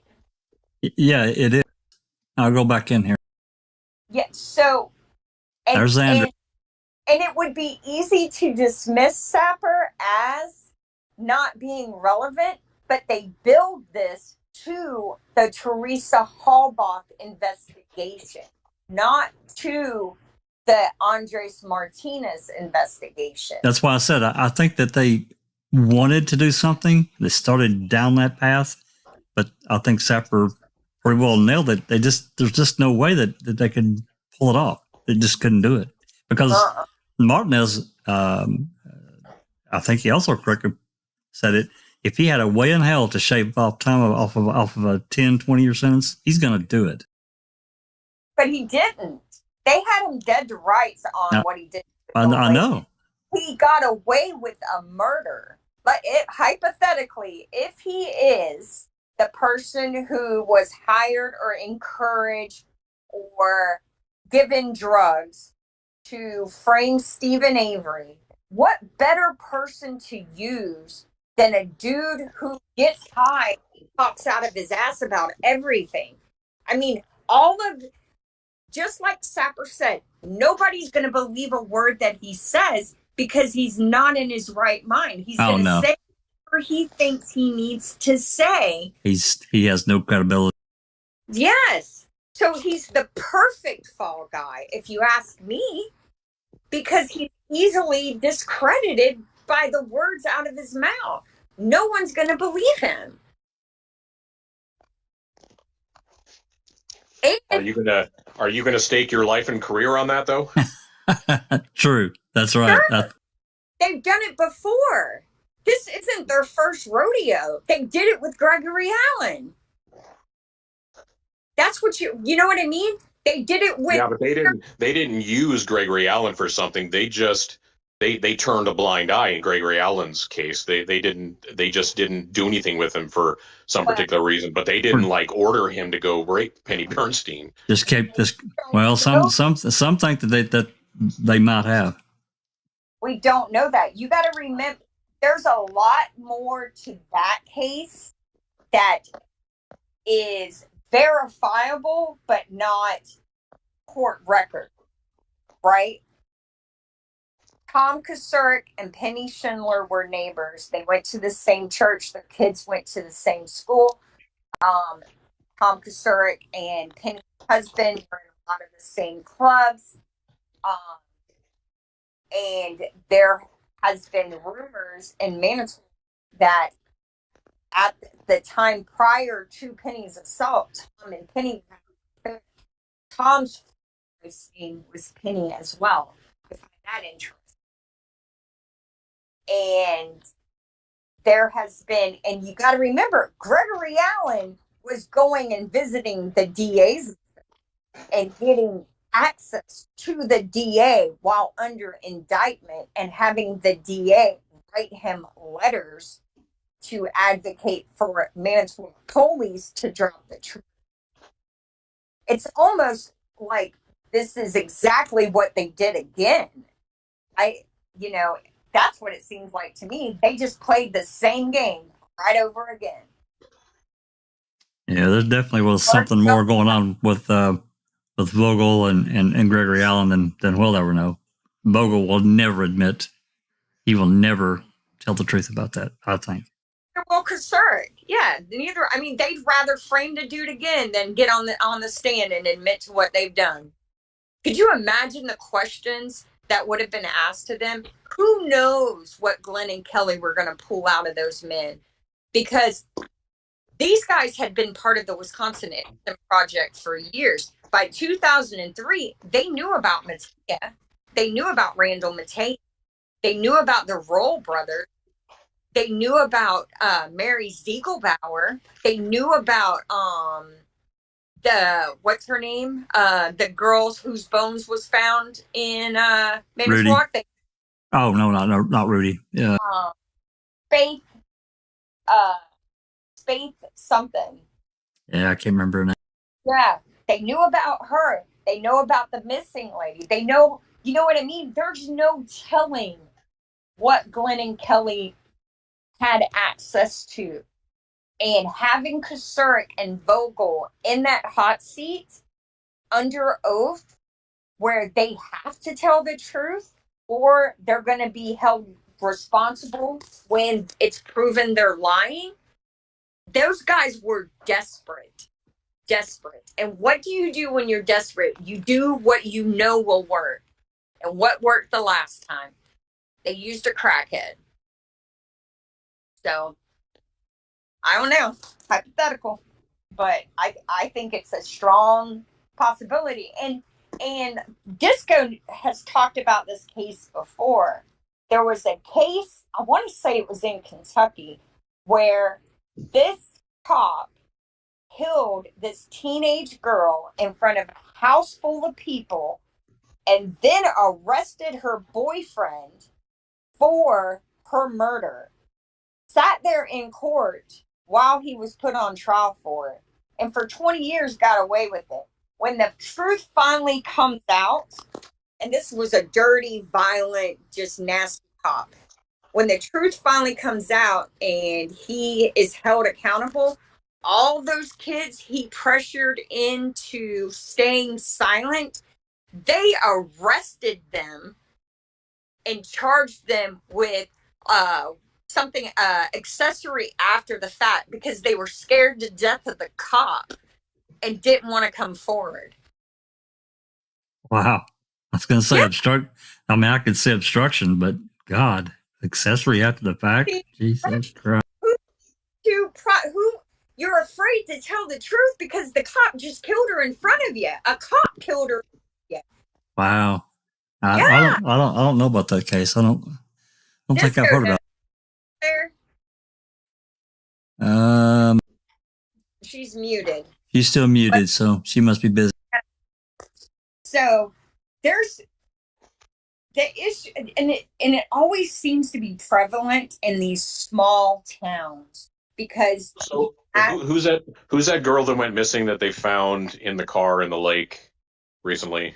Callie, Rodney, isn't that her name? Rodney or something. I'll tell you. Go on. So a bunch of those kids at that party know what happened. I mean, there's no doubt in my mind that at least more than one person at that party knows what happened to her, and they didn't talk. So from my perspective, if you witness a crime, it's like somebody killing somebody right in front of you, and you don't say a word about it because you're afraid, I'm sorry, you deserve to be prosecuted. Because fear should not play a factor in something like that. You can be afraid all day long, but there's ways to be protected. Yeah, her name was Kylie Rodney. I know you. Yeah, that's her. Go ahead. Yeah. So that's the other one that I mentioned is a little more extreme, but the case with the kids at the party. If a kid at that party knew what happened and it comes out later that person knew, prosecute them, send them to frickin' prison because that's where they belong.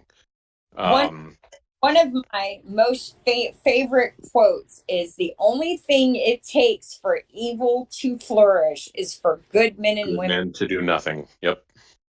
And that's what we see in all of these cases. I just watched a video on YouTube yesterday of a kid attacking another kid in a school with a knife, actively stabbing him. There's a large group of people standing there, and what are they doing? Instead of helping, they've all got their freaking phones out recording it. I'd tackle them. So that would be my first instinct, would be to tackle that person and stop them. When I was younger and at school, if it was a one-on-one fight between two people, then that was fair enough. You stood back and you let them go at it. You know what I mean? And let them slug it out. Most of the crowd round about was on one side or the other, so you would shout and you would egg them on and you'd be like, punch them, slap them, get them. You know what I mean? But that was like, well, I've not been out of high school or that for years, but that was like 20, 30 years ago. The only difference now is that people have got mobile phones, and instead of stopping the fight from occurring in the first place, like we didn't, they get out their mobile phones and they film it, you know? So that sort of thing has been going on for years and years and years. I mean, especially when I went to school. So, I mean, it doesn't surprise me, it doesn't shock me or anything like that when there's two kids fighting and there's a group standing round them who are encouraging them or anything like that, because that's been going on for years. What the difference is that person's had a weapon, so that's not a fair fight. You know what I mean? So then they should be stepping in and they should be saying something. Or if somebody else jumps in on that fight and it's not the one-on-one anymore, it's 2-on-2, 2-on-1 or whatever, then it should be broken up. But that's how it's been, and that's how it's been for years. And I know it's not right, because even now I say myself, oh no, that's not right. They shouldn't be standing round egging them on or laughing or filming it or whatever. But that's exactly what I did. It's exactly what we did when we were younger. So that doesn't surprise me at all about the kids being around them like that and no actually doing anything about it. Oh yeah, I'm right there with you. I grew up in redneck country. So if you had a beef with somebody, you went out to the football field after school and you settled it. And that's just how it was. That's what you did. But like you just mentioned, in this particular case, not only did the one kid attack the other one, but he attacked him from behind, and there was a person with him that was filming it that knew what was about to happen. Oh my God. And so that he attacked the kid from behind, starts stabbing him. Of course, the kid's fighting back, and then the group of people show up in the hallway, and they just stand there and continue to watch with their phones out until a couple of teachers showed up and and put a stop to it. But that's. That's completely different. Aye, Sapper. Yeah. I mean, that's completely different. I mean, the coward little shitbag having to fucking get them from behind, you know what I mean? If you're going to fight somebody and you want to resolve something, you do it face to face. You face them face to face. If you're going to get your heat kicked in, then you're going to get your heat kicked in. Immaterial, you know what I mean? But when they start bringing weapons and everything like that, then it's a different story. And if you said that in this video that the person who was with the person that got stabbed, and they seen the other person coming from behind with a knife, it should have at least fucking said to the boy, he wants it back, he's got a knife, so that he could then turn around and sort of defend himself that way. But his friend's filming it. He knew what was going to happen. He should be in just as much trouble. Yep, exactly. Yeah, exactly. Yeah. I mean, give him a warning, shout, hey mate, he's got a knife or something, so that the other one can fucking turn around and try and defend himself, you know what I mean? But that person is a chicken shit little fucking coward if the only way that he thought he could fucking do it was to backstab him. I'm just going to call him a fanny. I'm calling him a fanny. I'm calling him a fanny. Aye, that's a wee pussy fanny. A major pussy fanny, definitely. Wow. I don't agree. As I said, if it's one-on-one, then aye, fair enough. But if there's weapons involved or other people get involved, that's when the crowd should get involved. You know what I mean? But if there's somebody coming up from behind you, how the fuck are you meant to know what they've got in their hands or anything like that? You know what I mean? You know what's really sad too, Sapper, is that a lot of school districts, and I would say the majority of them at this point, there's zero tolerance. So if you're involved in a fight, you're automatically in trouble, no matter if you're trying to help defend yourself or not. Yeah. Well, defend someone that's going to get stabbed. It's kind of, there should be circumstantial things that would prevent the school from reacting on a student or a body of students that stop someone from attacking. But a lot of school systems, they're just like, no, you're involved. You're out. You're expelled. You're out for. Yeah, I agree. Yeah. Yeah, if it happened on school property, then the school's got every right to get involved. And our schools did. If it happened on their property, you got taken away. You got sent to the headmaster's office. Yeah, depending on how bad it was, you would get a detention or you would get suspended or whatever. But the majority of the time it was like, right, I'll fucking see you in the park after school, or I'll see you at the football pitches after school. You know what I mean? So that it was away for the school grounds, and then you could have at it. You know what I mean? But if it's happening on school grounds, then that's up to the school, and how that fucking person got in the school with a knife in the first place is beggar's belief. Right. Yep.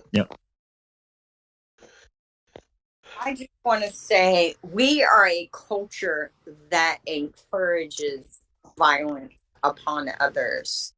I remember the first fight I ever got into when it wasn't with a family member. I was in 6th grade and I walked into the bathroom, and I was just telling my daughter about this this morning. We were talking about it. There was a girl, Tracy, who was probably 140 pounds. We were 11. She was 140 pounds, and she was beating up on this little 70-pound. She was so tiny. Her name was Janet. And I don't know if she was going to hit her head with the sink, like slam her head into the sink, or if she was going to stick her head in the sink and turn the water on. But I literally walked in there, saw that, and jumped and leapt on her back and said, I don't even remember everything I said. I got paddled for that. My dad disciplined me for that, and I got suspended for 3 days. But I'm going to tell you right now, I would do it again. Absolutely. And I would do it again, and I would do it again, and I would do it again. Because I have never liked bullies. That's why I can't let go of this case. I've never liked bullies. I was bullied, by people bigger than me. And I'm a fighter. I am someone who believes that if someone is defenseless, it is it's in my DNA to fight for them if they can't fight for themselves. Step in. And I thought, because, you know, I read a lot as a child. I believed that the majority of the world thought like I did. But I'm coming to realize we're the minority. Absolutely, we're the minority. Most people don't give a shit about anyone but themselves. Well, they just don't want to get involved. It's not that they're not like caring people. They just don't have that empathy to step across that line and say, no, you're not, you know, you're twice their size. You're not going to beat the shit out of them. You're not going to do it. Wrongfully convict this kid and his uncle because you don't want to pay him the money you owe him. Well, they just don't care. It's the same mindset, though, sure right? It is. Yeah, it's more complicated, but yeah, absolutely. And I feel like society has slowly molded us into these uncaring people, where we are only concerned about self, and so Sapper, before we came on, we were talking about, you know, your daughter and how, you know, she comes first. I believe we're trying to teach our young parents to put themselves before their children.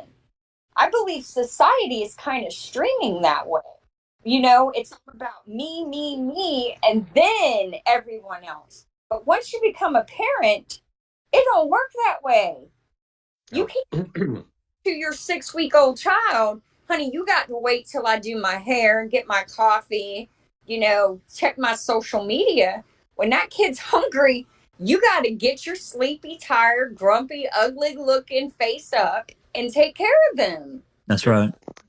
Well, we can see some of the byproduct of, you know, and I'm not throwing off on anybody that does whatever. It's a free society in our country.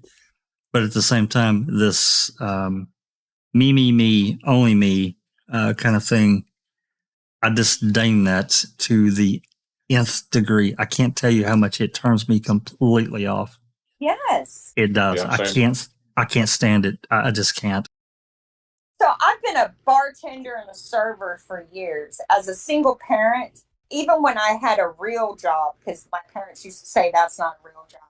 Even when I had a real job, I bartended and served because it's a good way to make money. And I would, you know, as a backup, you know, even if it was only 2 or 3 days a week, because I'd make more money bartending and serving than I would working 40 hours at a real job. And so I'm very, I don't want to say critical, but I notice how servers treat customers as a result. And you can go into like a chain restaurant and your server these days is more concerned about you catering to them than them taking care of you. Certain situations, for sure. Yeah, if you don't want to serve people, honey, go get another job. And if you're not going to take good care of me, I'm surely not going to tip you like you took good care of me. Absolutely not.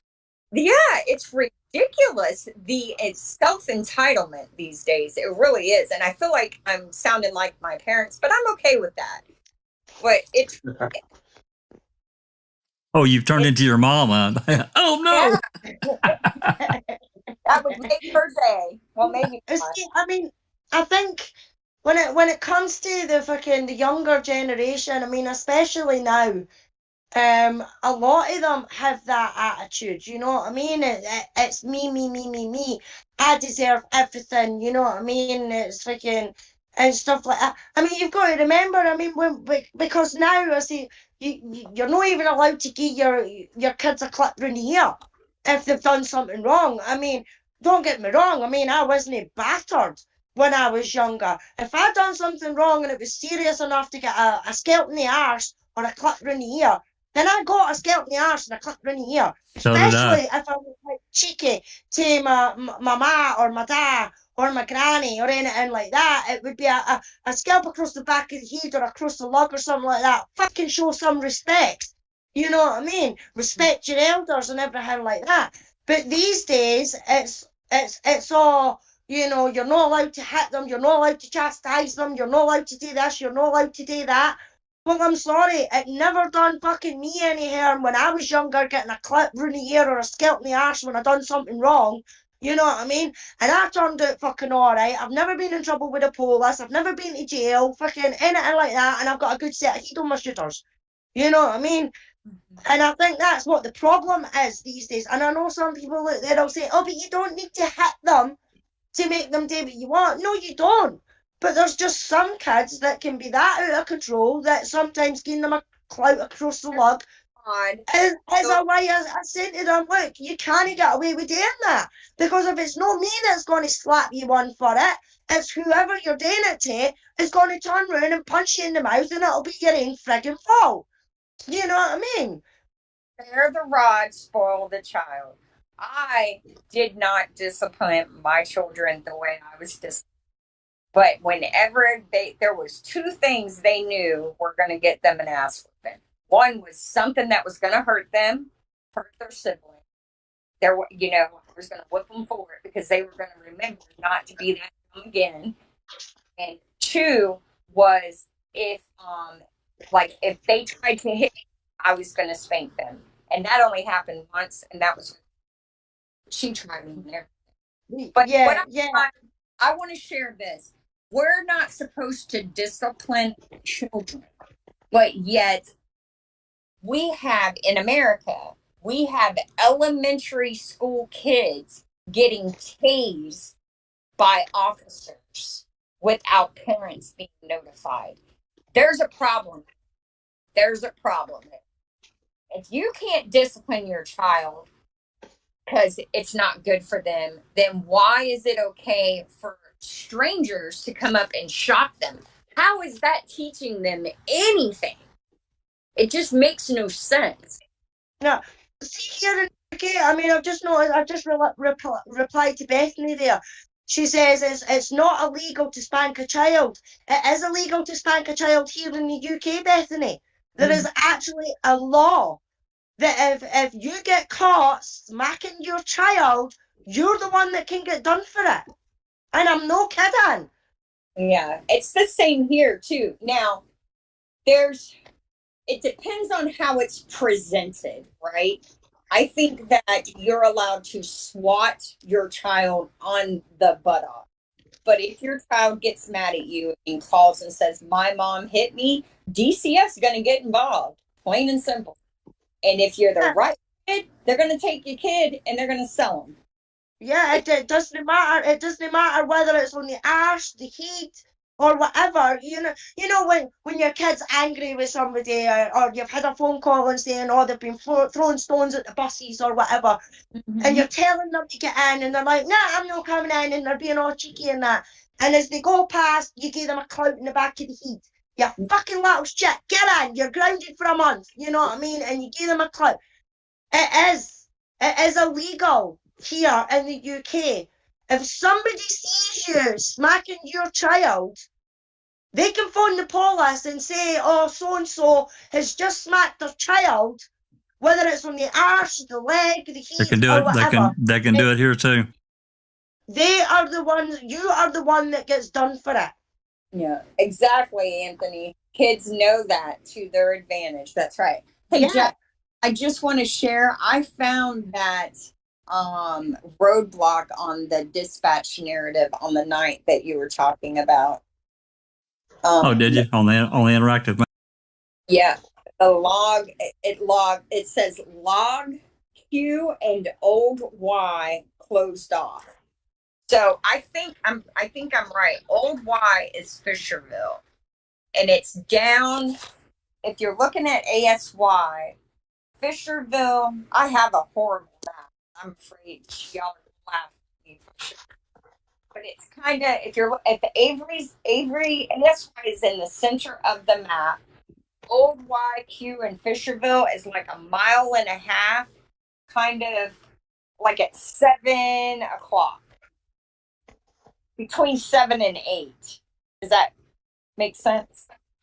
Like if ASY is in the center of a clock, Old Y and Fisherville is like between 7, like 7 and 8. Let me see if I can find that. But yeah, sometimes I wonder what the goal is by the people who are supposedly in positions in power because they know better what we do that we need. Sometimes I wonder what the true goal is, because a lot of these things they be claiming to do because it's for the betterment of society. It just ain't washing with me. It's not. I don't see how a lot of it does any good. And some of it does more. I found old Y. Yeah. So follow old Y to Q. Let me see if I look at mine. Yeah. Old Y and Q. I got it. Yep, that's where they put on the. Oh, you're fading out, Christina. I can't hear you. Hold on.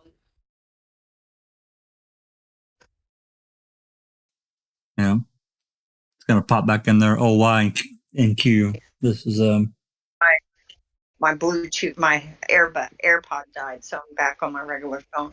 But so Old Y and Fisherville, they blocked it off there. Now, can you zoom out and show me where Avery is? Okay, and then so they didn't let anybody come past and see where Cuss Road is. Now, if you go down, they also had one that had been set up right past Cuss, where you could go into the Manitowoc County Quarry. The next intersection, they had one there, right there, Q. Like you couldn't, unless you lived there, you couldn't go down Q the other way either. So they had that whole area right here. contained.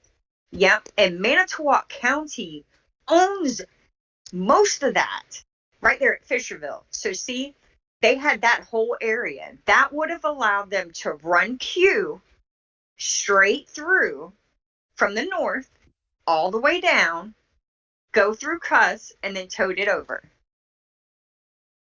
Because remember now they found it in the quarry, and then they towed it from the quarry to Stevens to stage the scene. Right. Yeah, because now go back up, follow Q north. Hold on, I'll send what this right here is. Okay, hold on. Yeah. That's Jambo Creek. That is, what is that? How far do you want me to go up? Follow Q north all the way to Xander. It's a straight shot.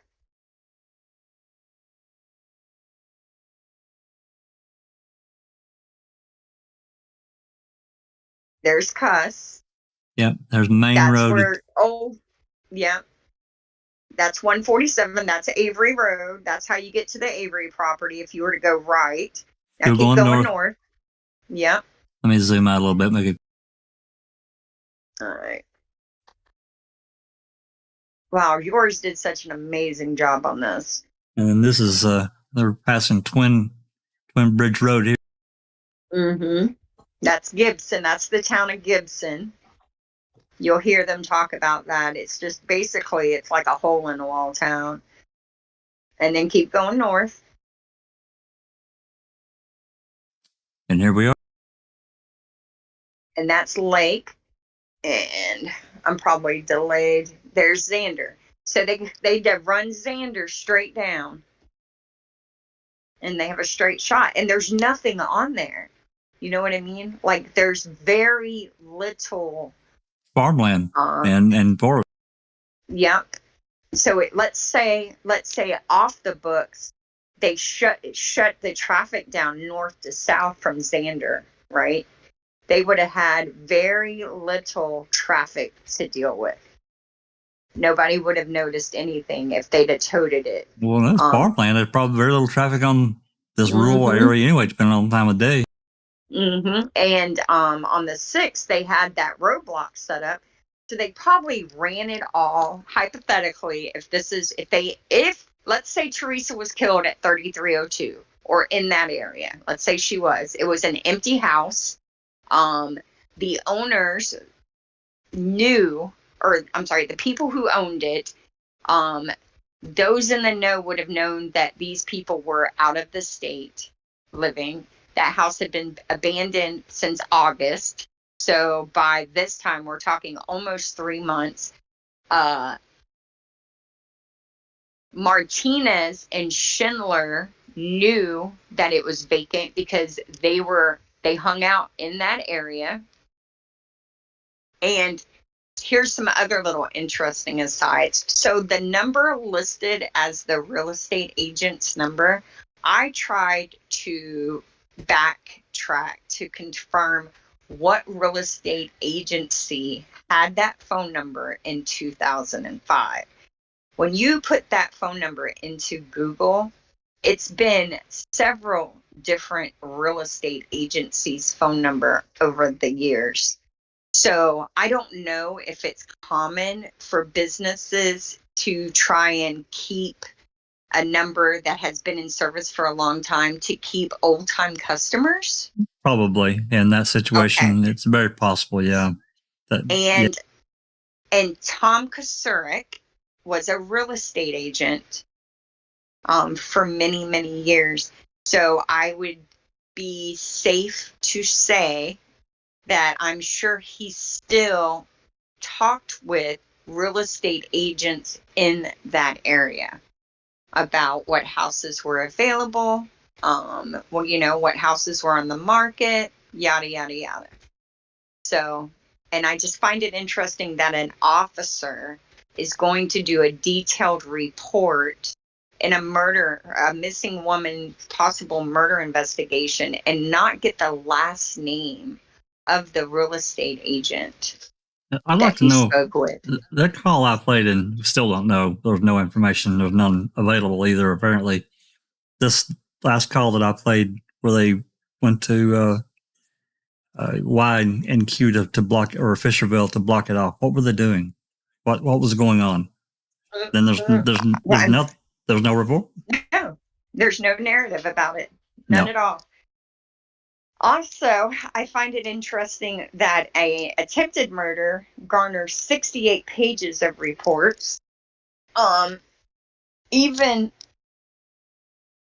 small little Stephen Avery. Oh, and then we haven't even talked about the stolen Blazer fire that happened. Oh, year earlier?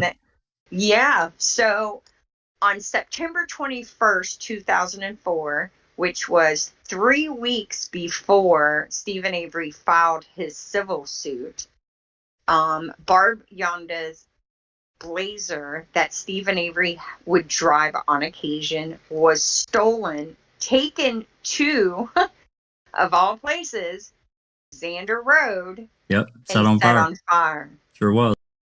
Stephen Avery was sweated hard for this. When interviewed, they asked him, why would they ask him and not her? They asked Stephen Avery, did he have any enemies?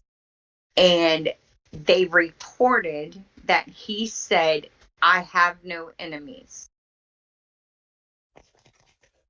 So that's something that plagues me all the time, because I don't know what the connection would be. What would have been the purpose of burning his Blazer? Well, just to kind of say, don't mess with us. Who was trying to pass that message? Law enforcement. Yeah.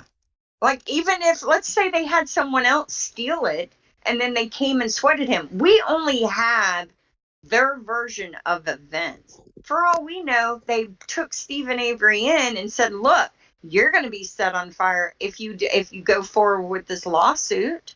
They're not going to record what he said, they said to him. They're going to say what they want us to know. Didn't they also sweat Barb pretty hard, and maybe Bobby? I don't remember. Well, they interviewed Bobby about this being an insurance scam.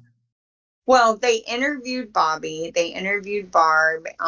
They tried to make it look like they did definitely do a good job confirming it wasn't one of them that did it for the insurance money.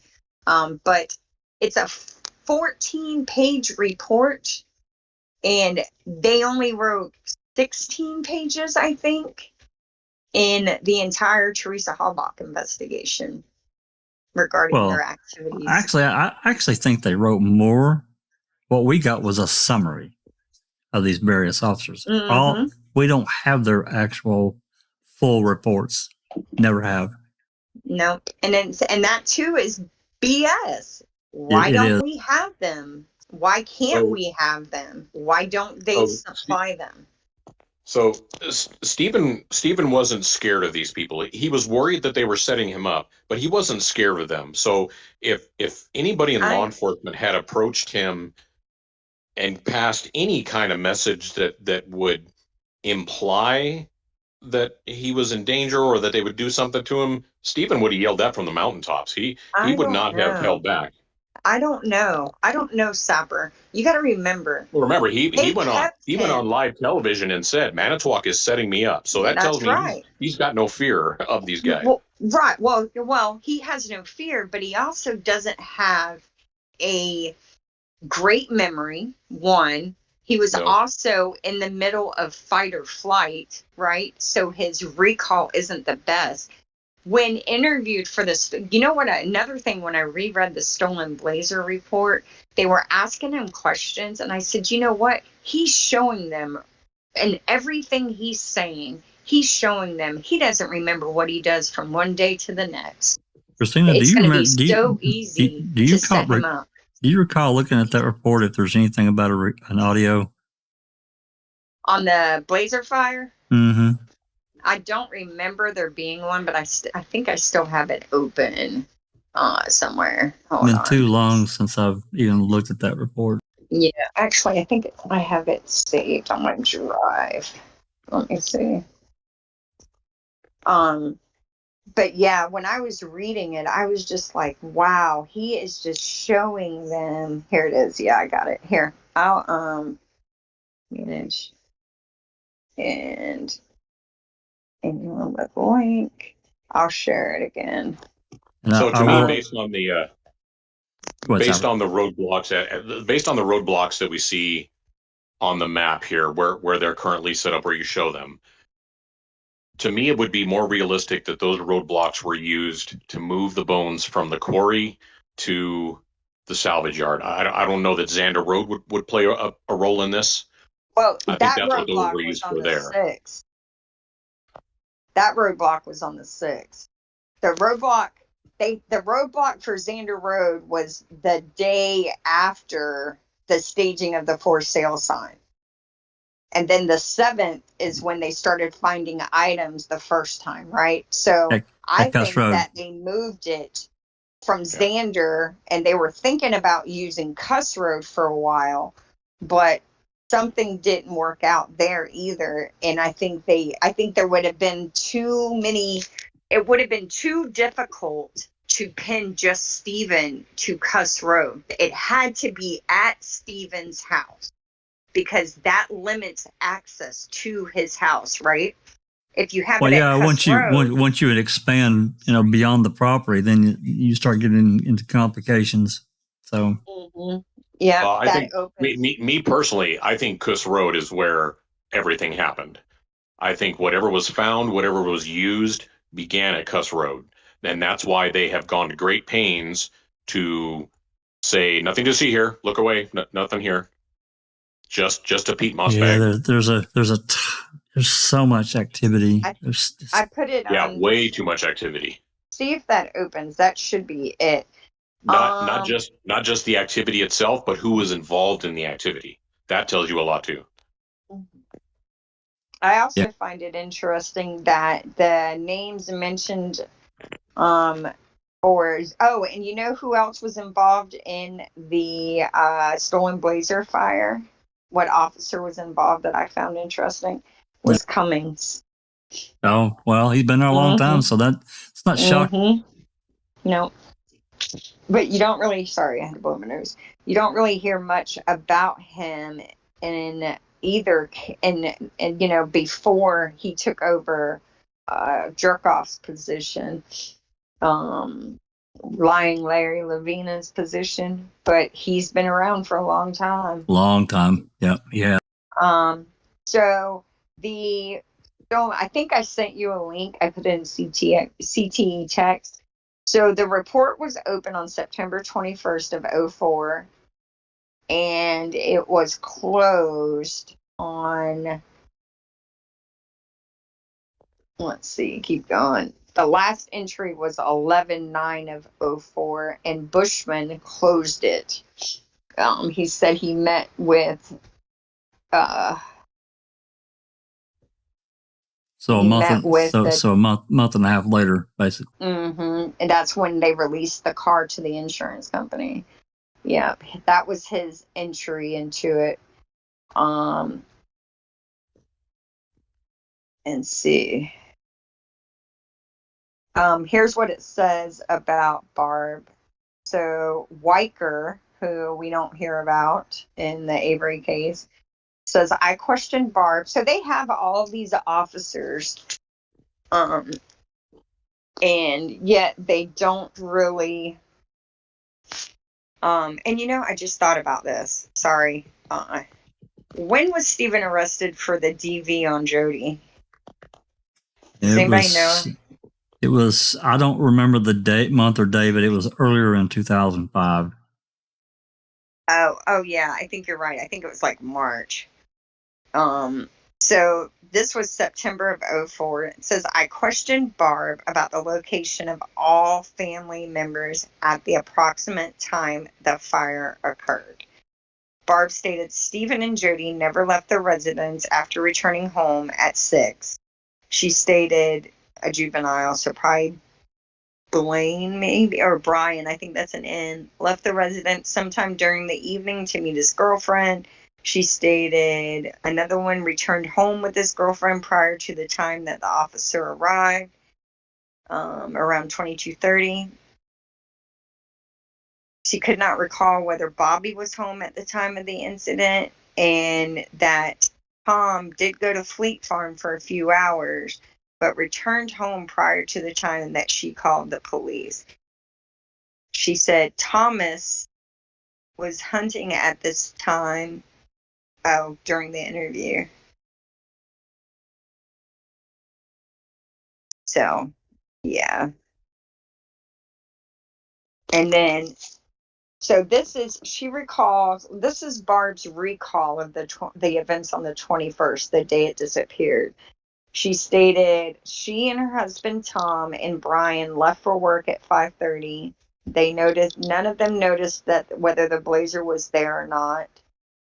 She returned home from work at between 5 and 5:15. At 5:30, she was going to use the Blazer to run to Mishicot when she discovered that it was gone.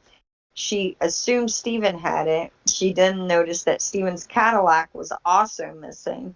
She stated she called Stephen on his cell phone, and he advised he was in the Cadillac and Jody was with him. He stated they were currently on their way home. He advised he did not know where the Blazer was. Stephen and Jody arrived home together at approximately 6, and they looked but couldn't find it. And yeah, that Blazer fire is awful weird. Why Xander? You know what I mean? If it was for any other reason, why the same location that the for sale sign? It's almost like officers were trying to use the for sale sign not only to link Stephen to Teresa, but also get him for burning the Blazer. Well, that's come up before. I've heard that. I've heard that theory talked about. It's been a long time, but I remember reading that on years ago, actually, on the MAM side, probably. Mm-hmm. And it's just none of this makes sense. I mean, I guess when it you could put it all together. I guess it could be coincidental, but I'm, me, and I'm not really huge on coincidences like this. I'm just not. Not in this case. You can't. If we keep saying it's a coincidence, we're never going to solve it. No, I never say it. We got one guy. Look I what know. happened in '85. We had one guy running around sexually assaulting women. They framed Stephen for it. We got one guy running around beating women in the head. They framed Stephen for it. I mean, I know real life coincidences do happen, and I accept that. But when you start walking off, the guy was on the salvage yard. Well, when you start walking off into things of this nature, it gets really difficult for me to buy into that coincidence. I don't know. Maybe it was, but it's damned odd. I can tell you that, if nothing else. No, yeah, for sure. And that's the thing. So maybe let's try this. Okay, so let's for the sake of argument assume that Andre is our perpetrator. Can somebody talk me through how that happened, beginning from who made the decision to make it happen, and how did that decision get pushed down to Andre, and how did Andre do what he did? Kucerik, Schindler, and Andres Martinez. It's that simple. Well, now it's complicated. Well, it's not complicated. Tom Kucerik has used Schindler before. Schindler and Martinez was Schindler's employee. Now, what do you mean by Kucerik has used? What do you mean by Kucerik has used Schindler before? He's used Schindler before. Schindler is involved in all of these cases. That's the thing. His mom, was it his mom or his sister? There's a bar called Ma's Place. All right, that was owned by the Schindler family. There's a cop, a pockmarked cop, Thornbeck, who palled around with Kucerik, and Thornbeck and Schindler palled around. Thornbeck liked to drink, and he liked to get rough with the ladies. It's a theme that has you can't. It's easy to think Tom Kucerik had a problem with Stephen Avery. Period. But that's not it. Tom Kucerik is an evil man who loved power. He loved to control people, and he loved to humiliate women. I think all of those things are easily proven. Schindler. So you say it's easily proven. How is that proven?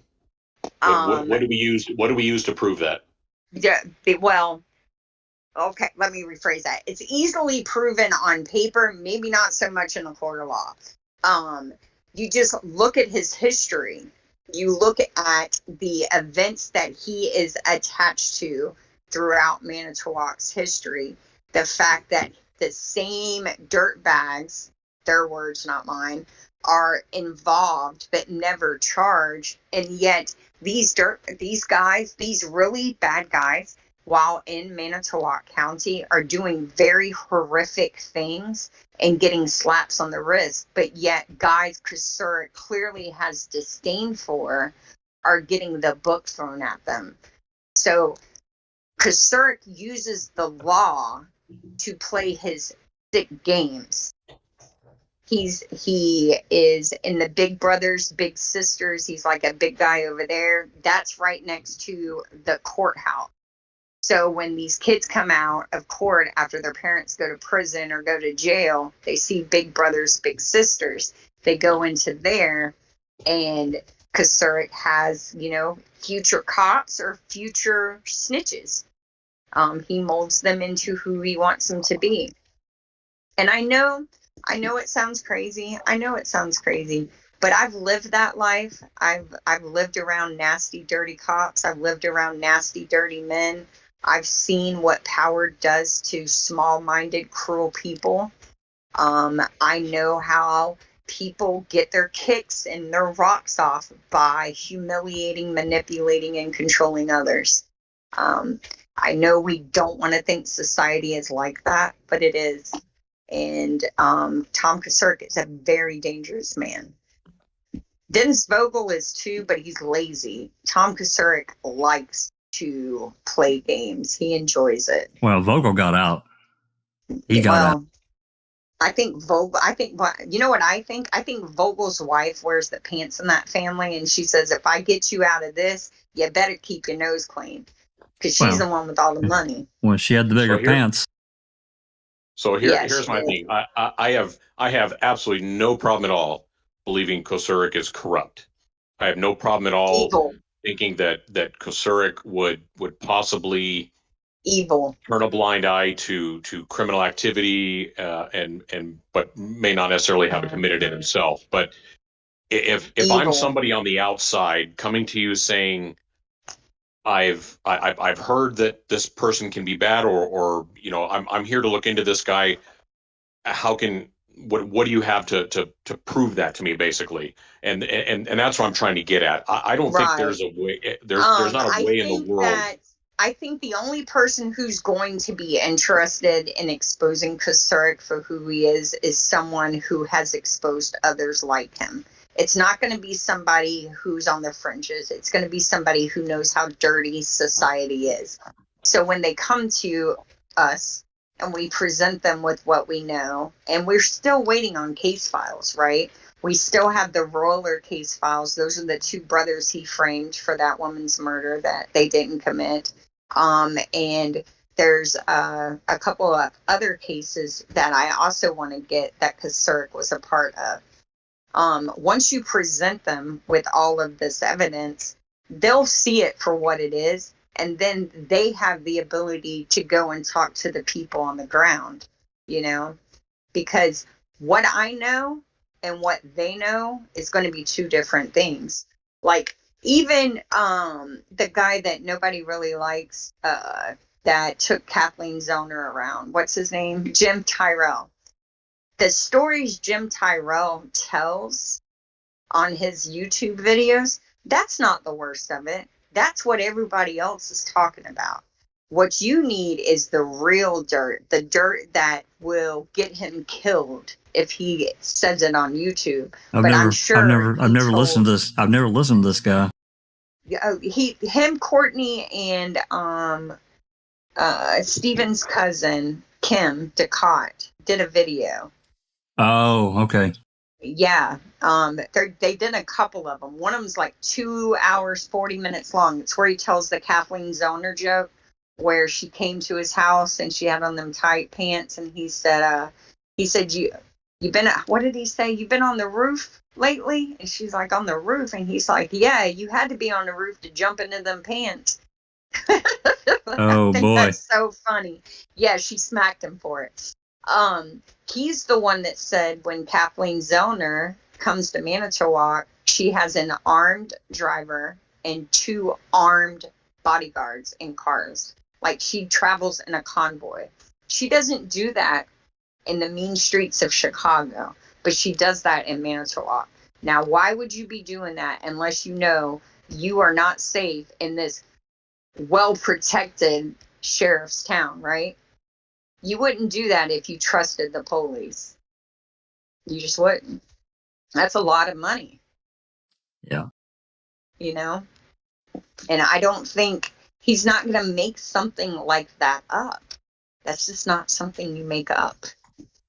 So, and I guess that's the only way you're going to expose it, is you're going to have to find somebody who has the financial ability to go spend a few months under the radar talking to the locals. And you're going to have to discern what is people talking to be notable and people talking because they know it's fact. Yeah. I guess there's a lot of one that. I guess one thing I try to be careful of, or even try to dissuade from, is applying a level of godhood to anybody in this case, especially somebody like Kasurk, because I don't think he warrants it. I know that, having worked in a sheriff's department, a sheriff of a county, just by their very nature, no matter who they are, who the person is, the role holds a certain level of authority, but it would not be an overwhelming overpowering level of authority because they only control a county and they only control it to a certain extent. So without knowing, I mean, I don't know Kosurik's full background, but I know enough to know that he's not somebody that I would look at that background, look at him and say, yep, that's a man of power. I would not. I would look at him and go, he's a fucking dweeb. I think the only way that ever gets passed and changed, I know exactly what you're saying, Supper Cop. I think the only way that gets changed is if there's an ingrained behind the scenes shit that never, ever gets said, that's passed on officer to officer. Like, you got to watch your ass around this guy because he doesn't play. I'm not saying that's what's happened. I don't know. I'm like you. I don't know. I'd like to know. And that's why I kind of try to focus a lot on the Manitowoc PD, because if somebody is wielding that level of power in a community, the PD is going to know that, and so is everybody else. And knowing that the PD does not go along with the sheriff's department, they've done things that have specifically shown, hey, we're not associated with those people. Right. So for them to have for that kind of power to be there, for those kind of things to be happening, and for the PD who does not associate with them to completely step back and do nothing about it, I don't know. It feels almost unrealistic. Now, again, I'm not saying that Kosurik didn't have that kind of power or anything, but it feels a little bit too much to me. He's not a mafia don, right? Well, even if he didn't have that much power, maybe they just went along with it, knowing. Here's an interesting here. Y'all know that right before he framed Steven in '85, both Tom Kosurik and the Manitowoc Police Department police chief Leroy Strauss, Deb Strauss's father-in-law, I believe, or uncle. I always find that funny.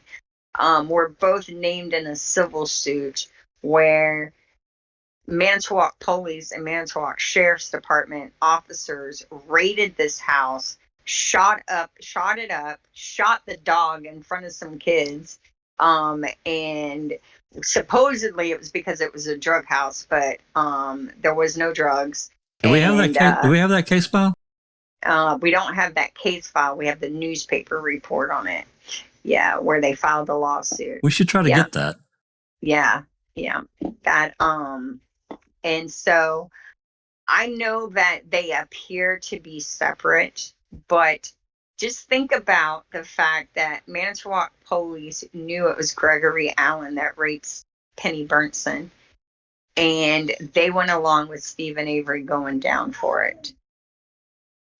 So, well, that's what I'm saying.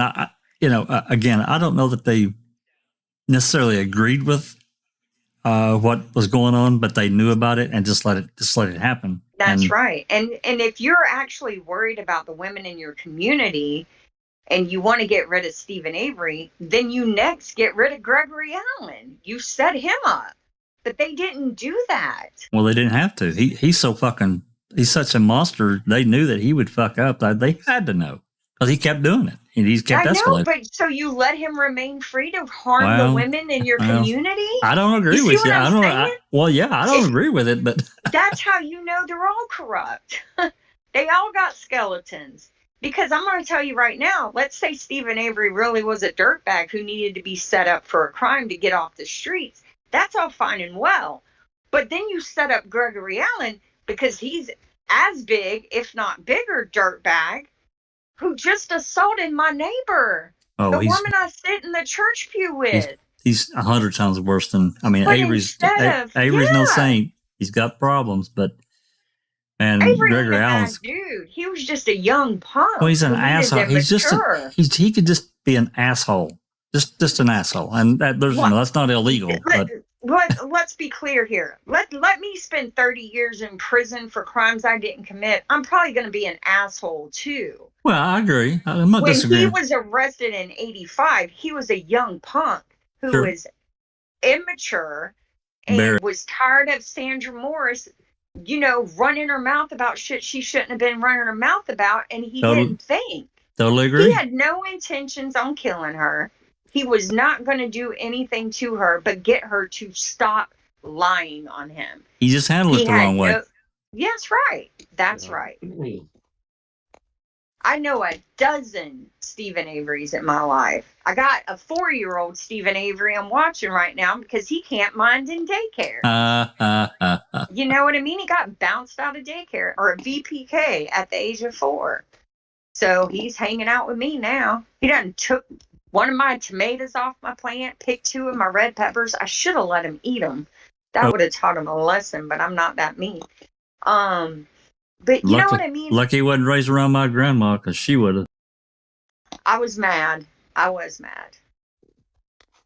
So, I didn't yell at him, but I yelled. Back to my original thing. So again, I try to keep an open mind about everything I possibly can in this case, because there's so many freaking holes that how can't you, right? So, so again, let's start from who makes the decision to make this happen. How did they know what to do? And where I'm going with that is, how did they know Teresa was going to be the one going there that particular day, that particular time, etc., to be able to put this plan in motion? So they were let's start from there. surveilling him. They were watching him. They had been watching him. If anyone by this point in time doesn't think Stephen Avery's every move was being watched by Manitowoc Sheriff's Department, by someone, whether it be Manitowoc, DCI, 2 Rivers, they knew every time he farted. Oh, I'm sure, especially after he filed the lawsuit, I'm sure they were watching him closely. Sure. Yeah, I can absolutely get on board with somebody following him around, keeping tabs, watching him, and doing all that kind of stuff. But talking to the people who were there, people who were there. Here's the thing. But where I would have to draw the line is where I would have to draw the line is in any kind of phone tapping. I don't think that occurred. But it's I can't be convinced. It's not easy. It isn't actually that easy. I've done it. You tap somebody's phone without somebody knowing? Yeah. So here's how it works. So back in those days, like the early 2000s, at the telephone pole is a line. You plug your phone line in and you sit there and you use their phone to call out. When they pick up the phone, you can pick up the phone and listen to the entire call. Not only can you do that, you got to remember, Jody was in jail. And right, but Stephen's using a cell phone, not a landline. He's using both. She was calling his landline. Oh, I get that. But when he's calling Auto Trader, he's calling on his cell phone. It doesn't matter. But they have. You didn't see the video the podcast we did where I showed all they were able to do with cell phones, and back in 1999. I get the technology was there. I get the technology was there. Right. And if you think that they're going to file a warrant, they didn't even have to file a warrant to get Teresa's information that night. She says to Jacobs, I really should ask you for a warrant, but hold on a second. They were doing whatever they needed to do, and AT&T was helping them do it. At that time, in front of the Supreme Court, was a court case trying to restrict government access to cell phones because they knew the government was listening to everything. And I'm sorry, if anyone thinks Wisconsin's above board and not going to do things to help themselves in this case, to help get Stephen Avery to not sue them for $36 or $36 million, they haven't been paying attention to what all they were doing. They would do whatever it took, period. Look at what that chick did. Kathy, what's her name? The girl that was Teresa. Kathy Williford. Yeah. She was an ex-DCI agent. If y'all don't find that weird, and she sang like a canary to make Stephen look bad. I always felt a sense of dread. These guys would do whatever it took to shut Stephen down. Whatever it took. Legal or not legal. Look at all the laws they done broke and got away with it. You think listening to his phone calls is going to stop them? No. Well, there's a difference between breaking a local law and breaking a federal law. I mean, only if you get caught. Look what the FBI did to help him convict him.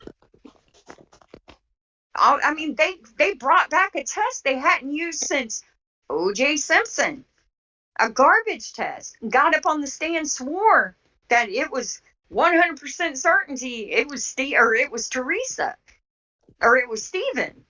And they didn't even test all the samples. In this case, ethics for all are out the door. They don't care. They don't care. And why would they do that? One, because they know the person who committed the crime isn't going to be a problem. And two, they know they're not going to get caught. So that's what we need to figure out. How do we know they're not going to get caught? They got rid of all the bones the day after the Wisconsin Innocence Project got the $2 million to test them. They literally, the next day, we ought to see what else they did on that day. Who else's evidence did they mess with after the Innocence Project got that $2 million? We don't really have other cases to look at. I know, but it makes you wonder, don't it? Well, nothing would surprise me. I mean, that's what scares me about the RAV. If they're willing to get rid of someone's bones, would they keep a car? I mean, I know. Yeah. Yeah. Right. Exactly. I don't think that RAV is in an underground storage container. I just don't see it. I don't. I mean, does anybody else really think it's still there? Well, I've got this want to hope that it's still there and intact, sealed up in a room, climate controlled to some degree. At the same time, I have to wonder if they're willing to give away biological evidence and just say, well, it was inexplicable. Sorry. Bye. Then what would a car mean to them? Yeah, exactly. Just dismantle what they want and get rid of the rest. And that would be unfortunate. I hope they still got it. That's all I can say. Yeah, me too. I gotta wrap this up. My grandson he's done so well, but he's about had enough.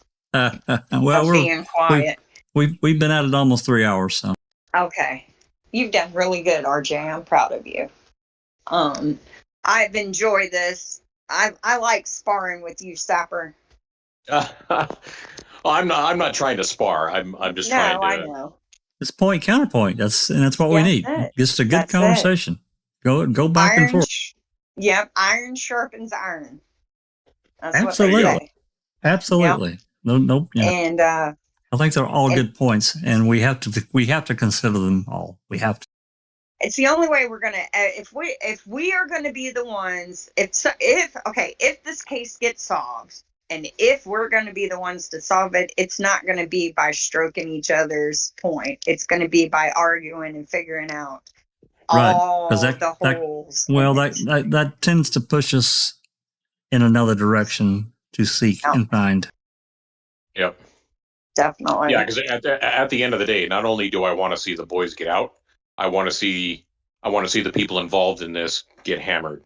And the only way they're going to get hammered is by somebody outside coming in and doing an actual real investigation, not like the DCI. That's right. So if I want an outside agency or outside person or something to do this, I want to be able to give them hard facts that they can proceed on. You know what I mean? So that's been the hard part in getting here, is getting hard numbers, hard facts to say, here you go, here's what proves that Kosurik did this, and this. That's the only thing I try to get to, is here's the document that shows this, or here's a string of events, that kind of thing. Exactly. The problem is we're all waiting, trying to be attorneys and detectives and researchers and investigators 17, 18 years after the fact. The case needs a champion that's an insider. That's what we need. an insider Yeah. that it crosses the line and said, here's what happened, and I can prove it. I have material that can prove it. Yeah. Somebody that can no longer live with their guilty conscience. Exactly. So let me ask y'all a question. Does anyone besides me think that there may have been photos taken of Teresa's murder? I don't think there was. I'd have to say that's probably unlikely. Oh, okay. Anyone? That's a pretty far bridge. Maybe I guess, but man, if that ever got out, God help them. Yeah. I don't know if they still exist. That would be amazing.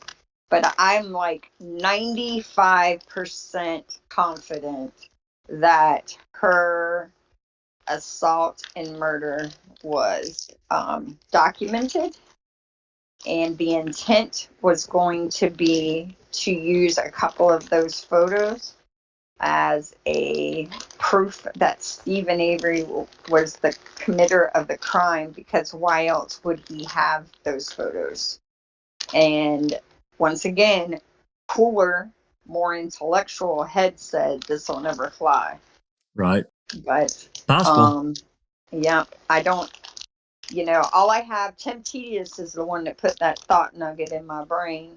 But so I keep seeing. Now we're going from law enforcement just knowing that she was murdered to them actively knowing how it was done, who did it. I don't know. Well, that's a tough one. Well, it is. So since about 6 months into looking into this case, that's been my stance pretty much. Not all of law enforcement, let me be clear. Most of them just kind of turned the other way while it was being done. But I would say Kosurik, Jacobs, and Link, for sure. All three of them know exactly what happened. I'm beginning to side more with you. I think Colburn was set up to be the fall guy. He's really dumb, guys. I definitely think he was set up to be a fall guy. He has this very inflated sense of intellect, and he is very much able to be led around by the short and curlies. I think that's obvious from the civil suit. It's such a disaster. It's such a damn disaster. It's not even funny how big of a disaster it is in my point of view. Filters don't see it that way. They're saying, "Oh, the filmmakers are lying. They've lied," and Well, what else can they say? That's all they've ever said. They're so sad in their refusal to accept reality.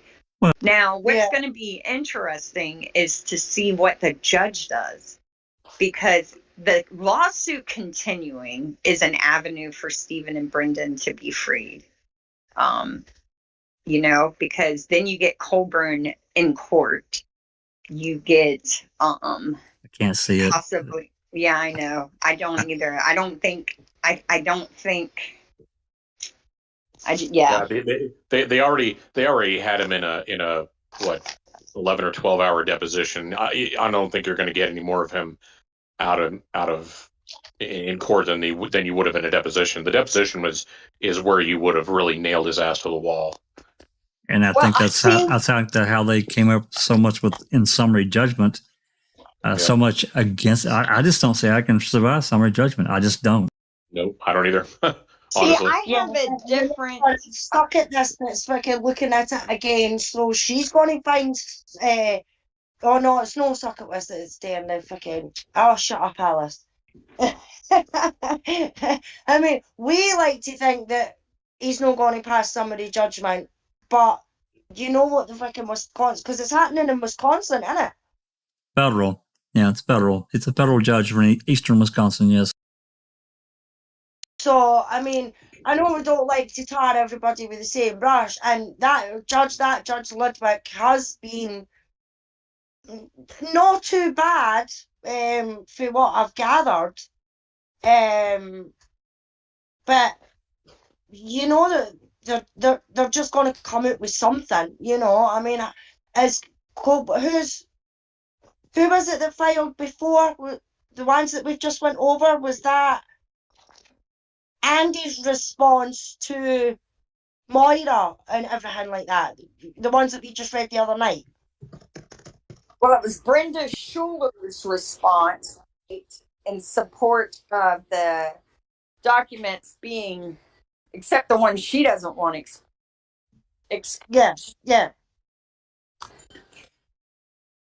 Yeah. I mean, we all see that we don't know how they're going to survive the summary judgment and that, but we know what the courts are like there. You know, I would like to think that this Ludwig isn't going to be like that, because he's been pretty all right so far. But we just never know. And I hate to say it as well. I mean, when we've gone on about cops being good cops and bad cops and everything like that, yeah, we all like to think, and we don't like to tar them all with the same brush about being bad cops.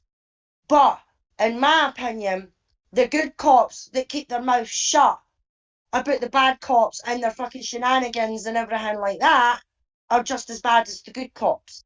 And I know that it's hard for them to come forward and everything like that and tell somebody, because then they can have the whole precinct after them. They can lose their job and everything like that. But in my opinion, to me, that means there needs to be something put in place for these good police officers who are just there wanting to do their job by the law, by the book, can go to report these bad acts without it being leaked or anything like that. You know what I mean? You can go to your counsellor and it's confidential. You can go to your priest and it's confidential. So when it comes to something like that, they should be able to go there and report confidentially until a court hearing or something like that has been arranged or can be arranged or something like that, and then have their names and that come out if that's the case. Do you know what I mean? We don't like to tar them all with the same brush, but in my opinion, the ones that keep their mouth shut, especially if they're partnered with a corrupt one, you know, that goes out and does, you know, I don't know, say rough handling and stuff like that, and they don't say anything, but you know that that's never going to happen. So the answer to that is maybe a little bit more complex, and I'll try to make it. But one thing that a lot of cops will do is you're not going to second guess another cop, right? Especially if you weren't there to actually see it. Now, if you're there and you're witnessing the event, that's one thing. But if it's something that you're hearing about offhandedly or something like that, one cop is usually never going to second guess another cop unless what they're presented with is just absolutely irrefutable. So there's that piece. But if you're actually there, you're actually witnessing the event, and you know that whatever's happening, whatever you're seeing is wrong, it's either against policy, it's illegal, whatever the case may be, and you let that go, then that's a problem. And I think that most officers that are there for the right reasons, that are ethical, moral people, are going to say something to someone. They're either going to say something to that person, either right then or right after, or they're gonna talk to somebody in authority. And if they get the impression that somebody in authority isn't taking action on it, they're going to go outside the authority. That's usually my take. At least all the guys that I've ever worked with, that's what I would have expected from them and would have know that they would have done.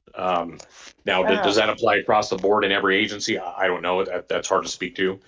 But yeah, I mean, the idea that's being presented to us mainly by the media is that cops are all bad and that law enforcement is out to get you. They're racist. They're violent. They're all this and that.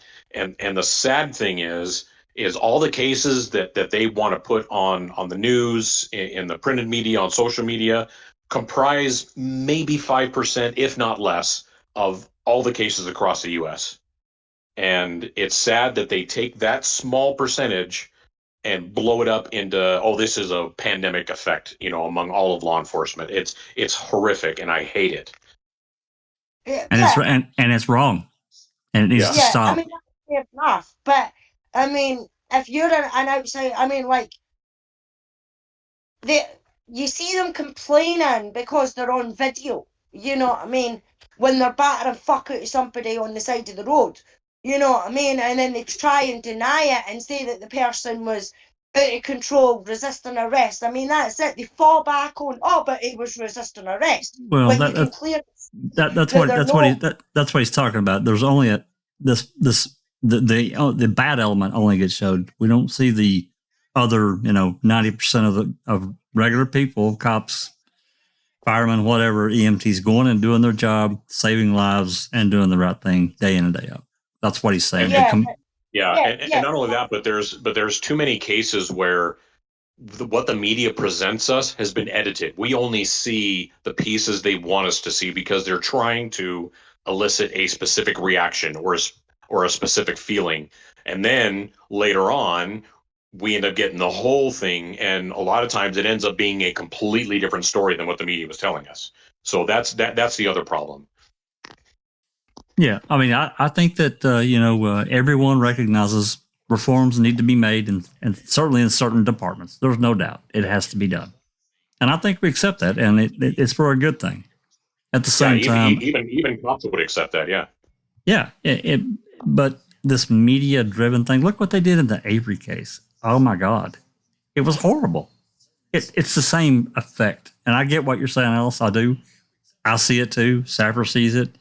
And then, amazingly, a month later, 4 months later, 5 months later, the rest of the story comes out, and it doesn't really get played like it was played before, and things are different. Yeah. I mean, you don't need to tell me that, Jack. I mean, just look at fucking Luke Mitchell's case. Oh, yeah. And how the media ran with that. I mean, he was into Nirvana, and he had one Marilyn Manson CD that he bought after the fact. You know what I mean? But it was all over the papers that he was a Satan worshipper, and he was Marilyn Manson and all the fucking rest of it. And it was none of that at all. You know what I mean? Yeah. So I know how the press can twist it and everything like that. Yeah. But the ones that you see that have got the videos, you know what I mean, from start to finish, and you see the brutality. You know what I mean? It needs to stop. Absolutely. There's no doubt. Yeah, it's no right and it's no fair. And why are they so up in arms? Because they've been caught on camera actually doing it. Is that because they've done it for years before, and it's only now that they're getting found out? You know what I mean? So some of them for sure. Some of them for sure.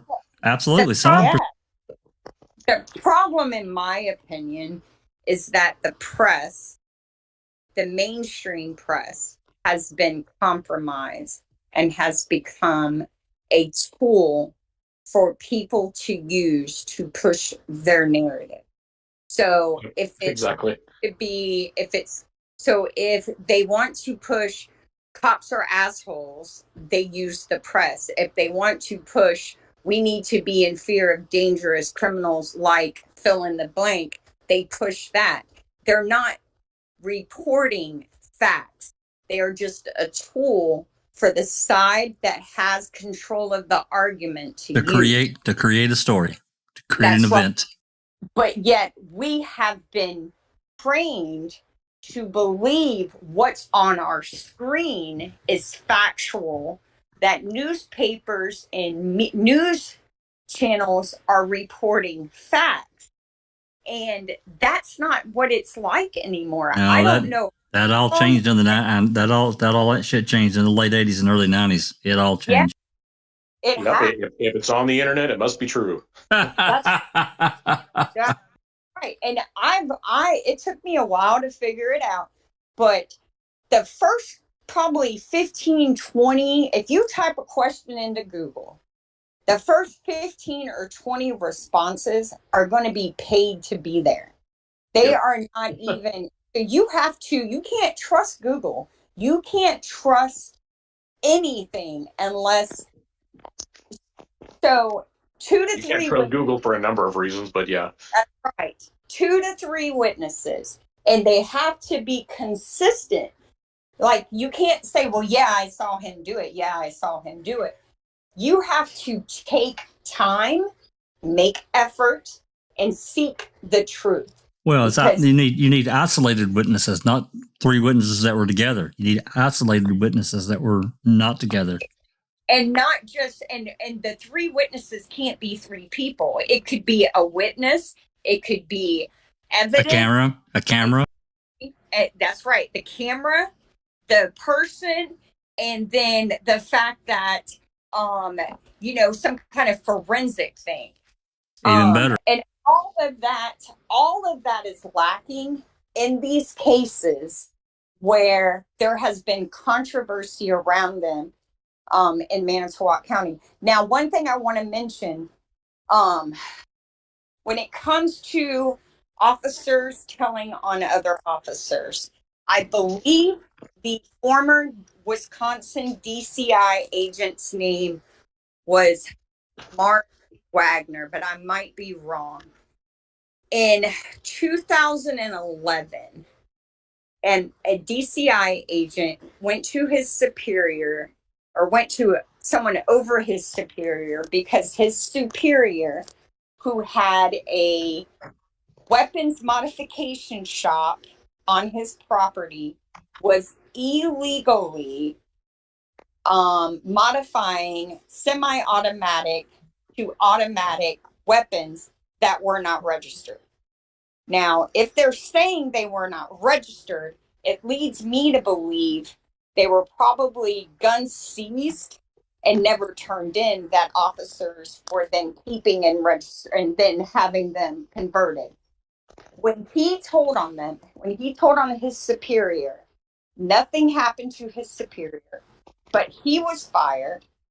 He has not been able to gain work in law enforcement since. And he filed a lawsuit. I haven't checked on it recently. That was still pending, trying to expose the corruption in Wisconsin. So Wisconsin's a cesspool. I guess I better be going. Can you guys hear me? Can now. Oh, I have a question for Zapper.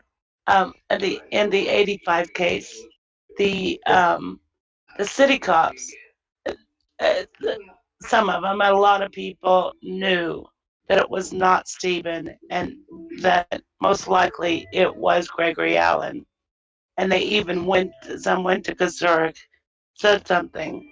But, they stood by and they allowed Stephen to be convicted for that. How do you feel about those cops? Yeah, that's another befuddling factor. So obviously somebody in the PD had enough information to know that Allen was the guy, whether they knew it definitively or whether they had just a really damn good idea it was. So, and they believed it enough to go straight to the source, Kazurek, to report that. And then we know that Kazurek tells them, nope, nothing to see here. We got our guy. Have a nice day.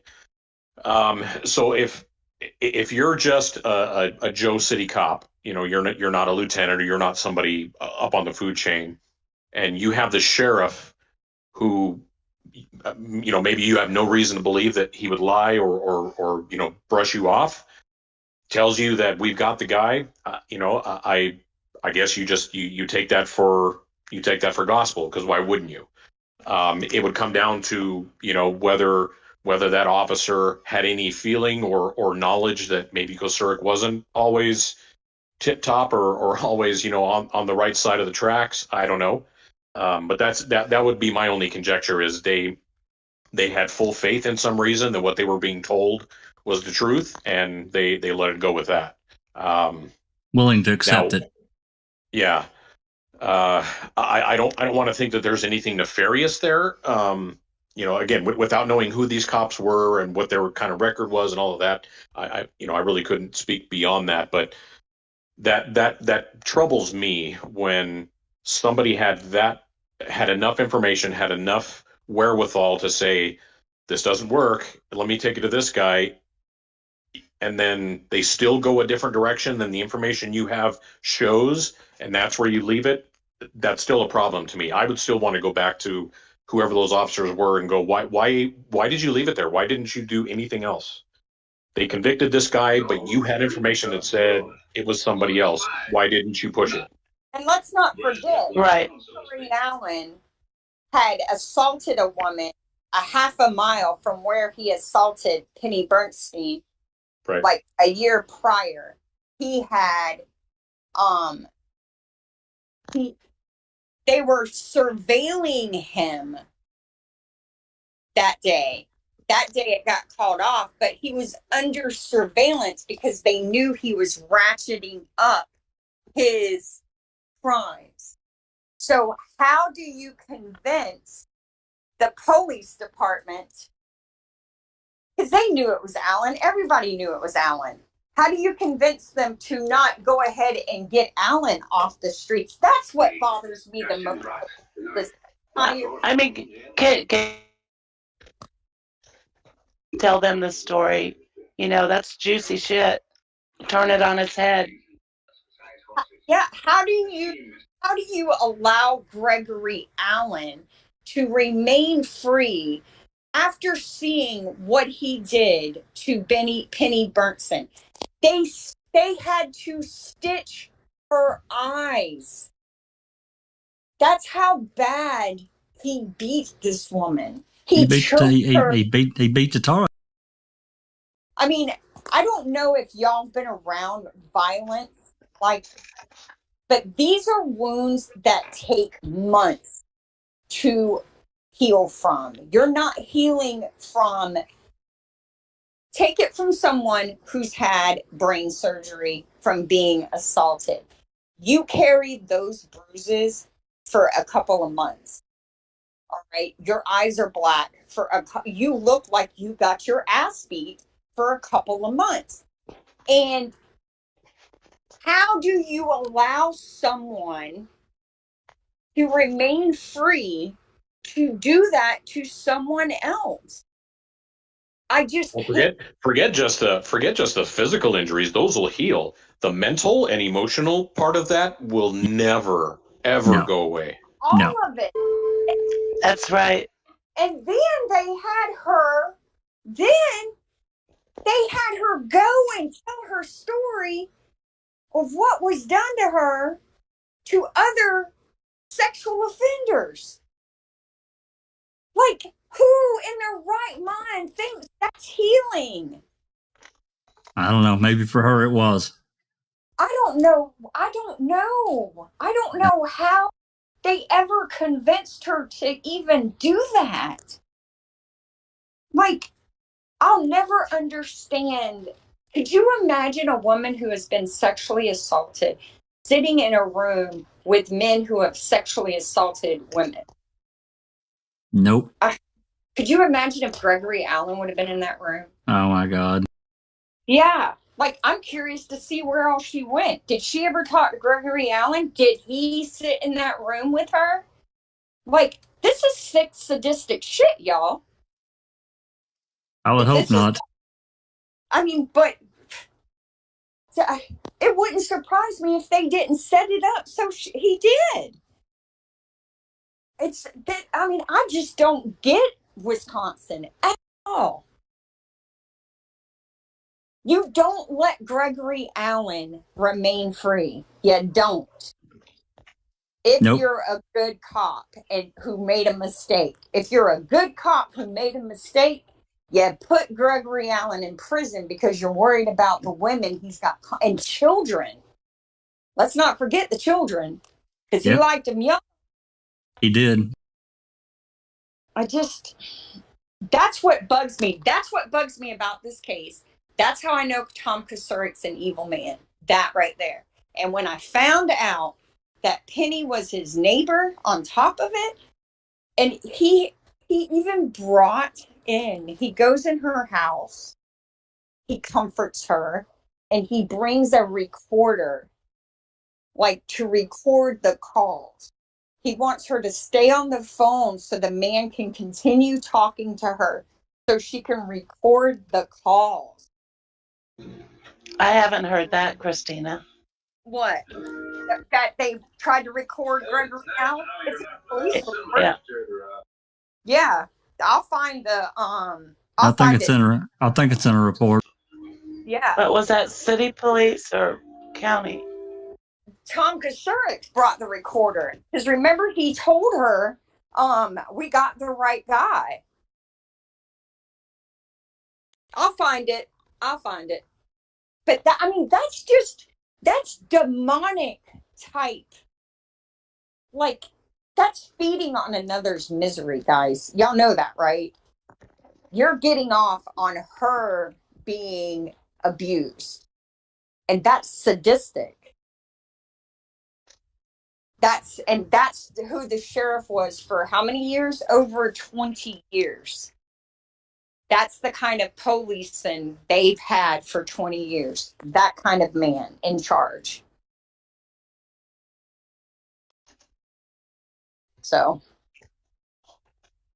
I'll find it and I'll send it to you, Susan. But I gotta get off. Thank you. I just don't remember that. Sorry. I'm Yeah, I gotta make a call. I gotta make a phone call. I was going to be sarcastic and say something like, well, there's not so much information in this case, Susan. How do you not remember? We're talking like no shit. Yeah, 40 years that we're trying to unpack, organize, and put in some sort of cohesive narrative. You can't. No, you can't. This takes a lot of work. Unfortunately, this entire case is like somebody handing you a 1,000-piece puzzle with about 150 pieces missing. That's right. We're never going to put it together because we don't even know who was all involved. That's right. Some of the key pieces are still missing, and we may never know who they are.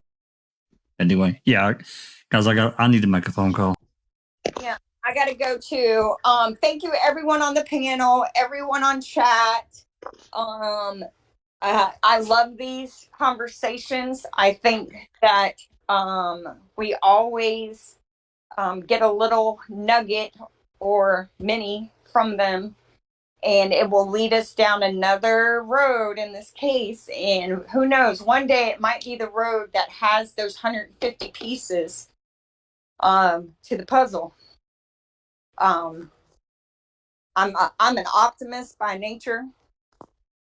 And I refuse to believe that this case was exposed for Stephen Avery and Brendan Dassey not to breathe their last dying breath as free men. I can't accept that. And maybe that's my naivete, however you say it. But I just think that I have to believe that one day they will be free. Will we know what happened? Probably not. But I have to believe that they will be free men before they die. So, thank you, everyone. Thanks to Jax. Alrighty, guys. Yep. Thanks to everybody that came in chat in Discord. Thanks to all the live chatters for listening to our conversation, one end to the other, and listen to the calls. Everything that we talked about today and played and so forth, I'll get it in the video description. And for this coming up Saturday, reading with the crew, Saturday at 5 Central, then open mic on Sunday, probably back into the deposition of Deb Strauss Part 2. There should be some good conversation there. So, with that said, just a second, crap. There we go. With that said, this has been a Foul Play Production.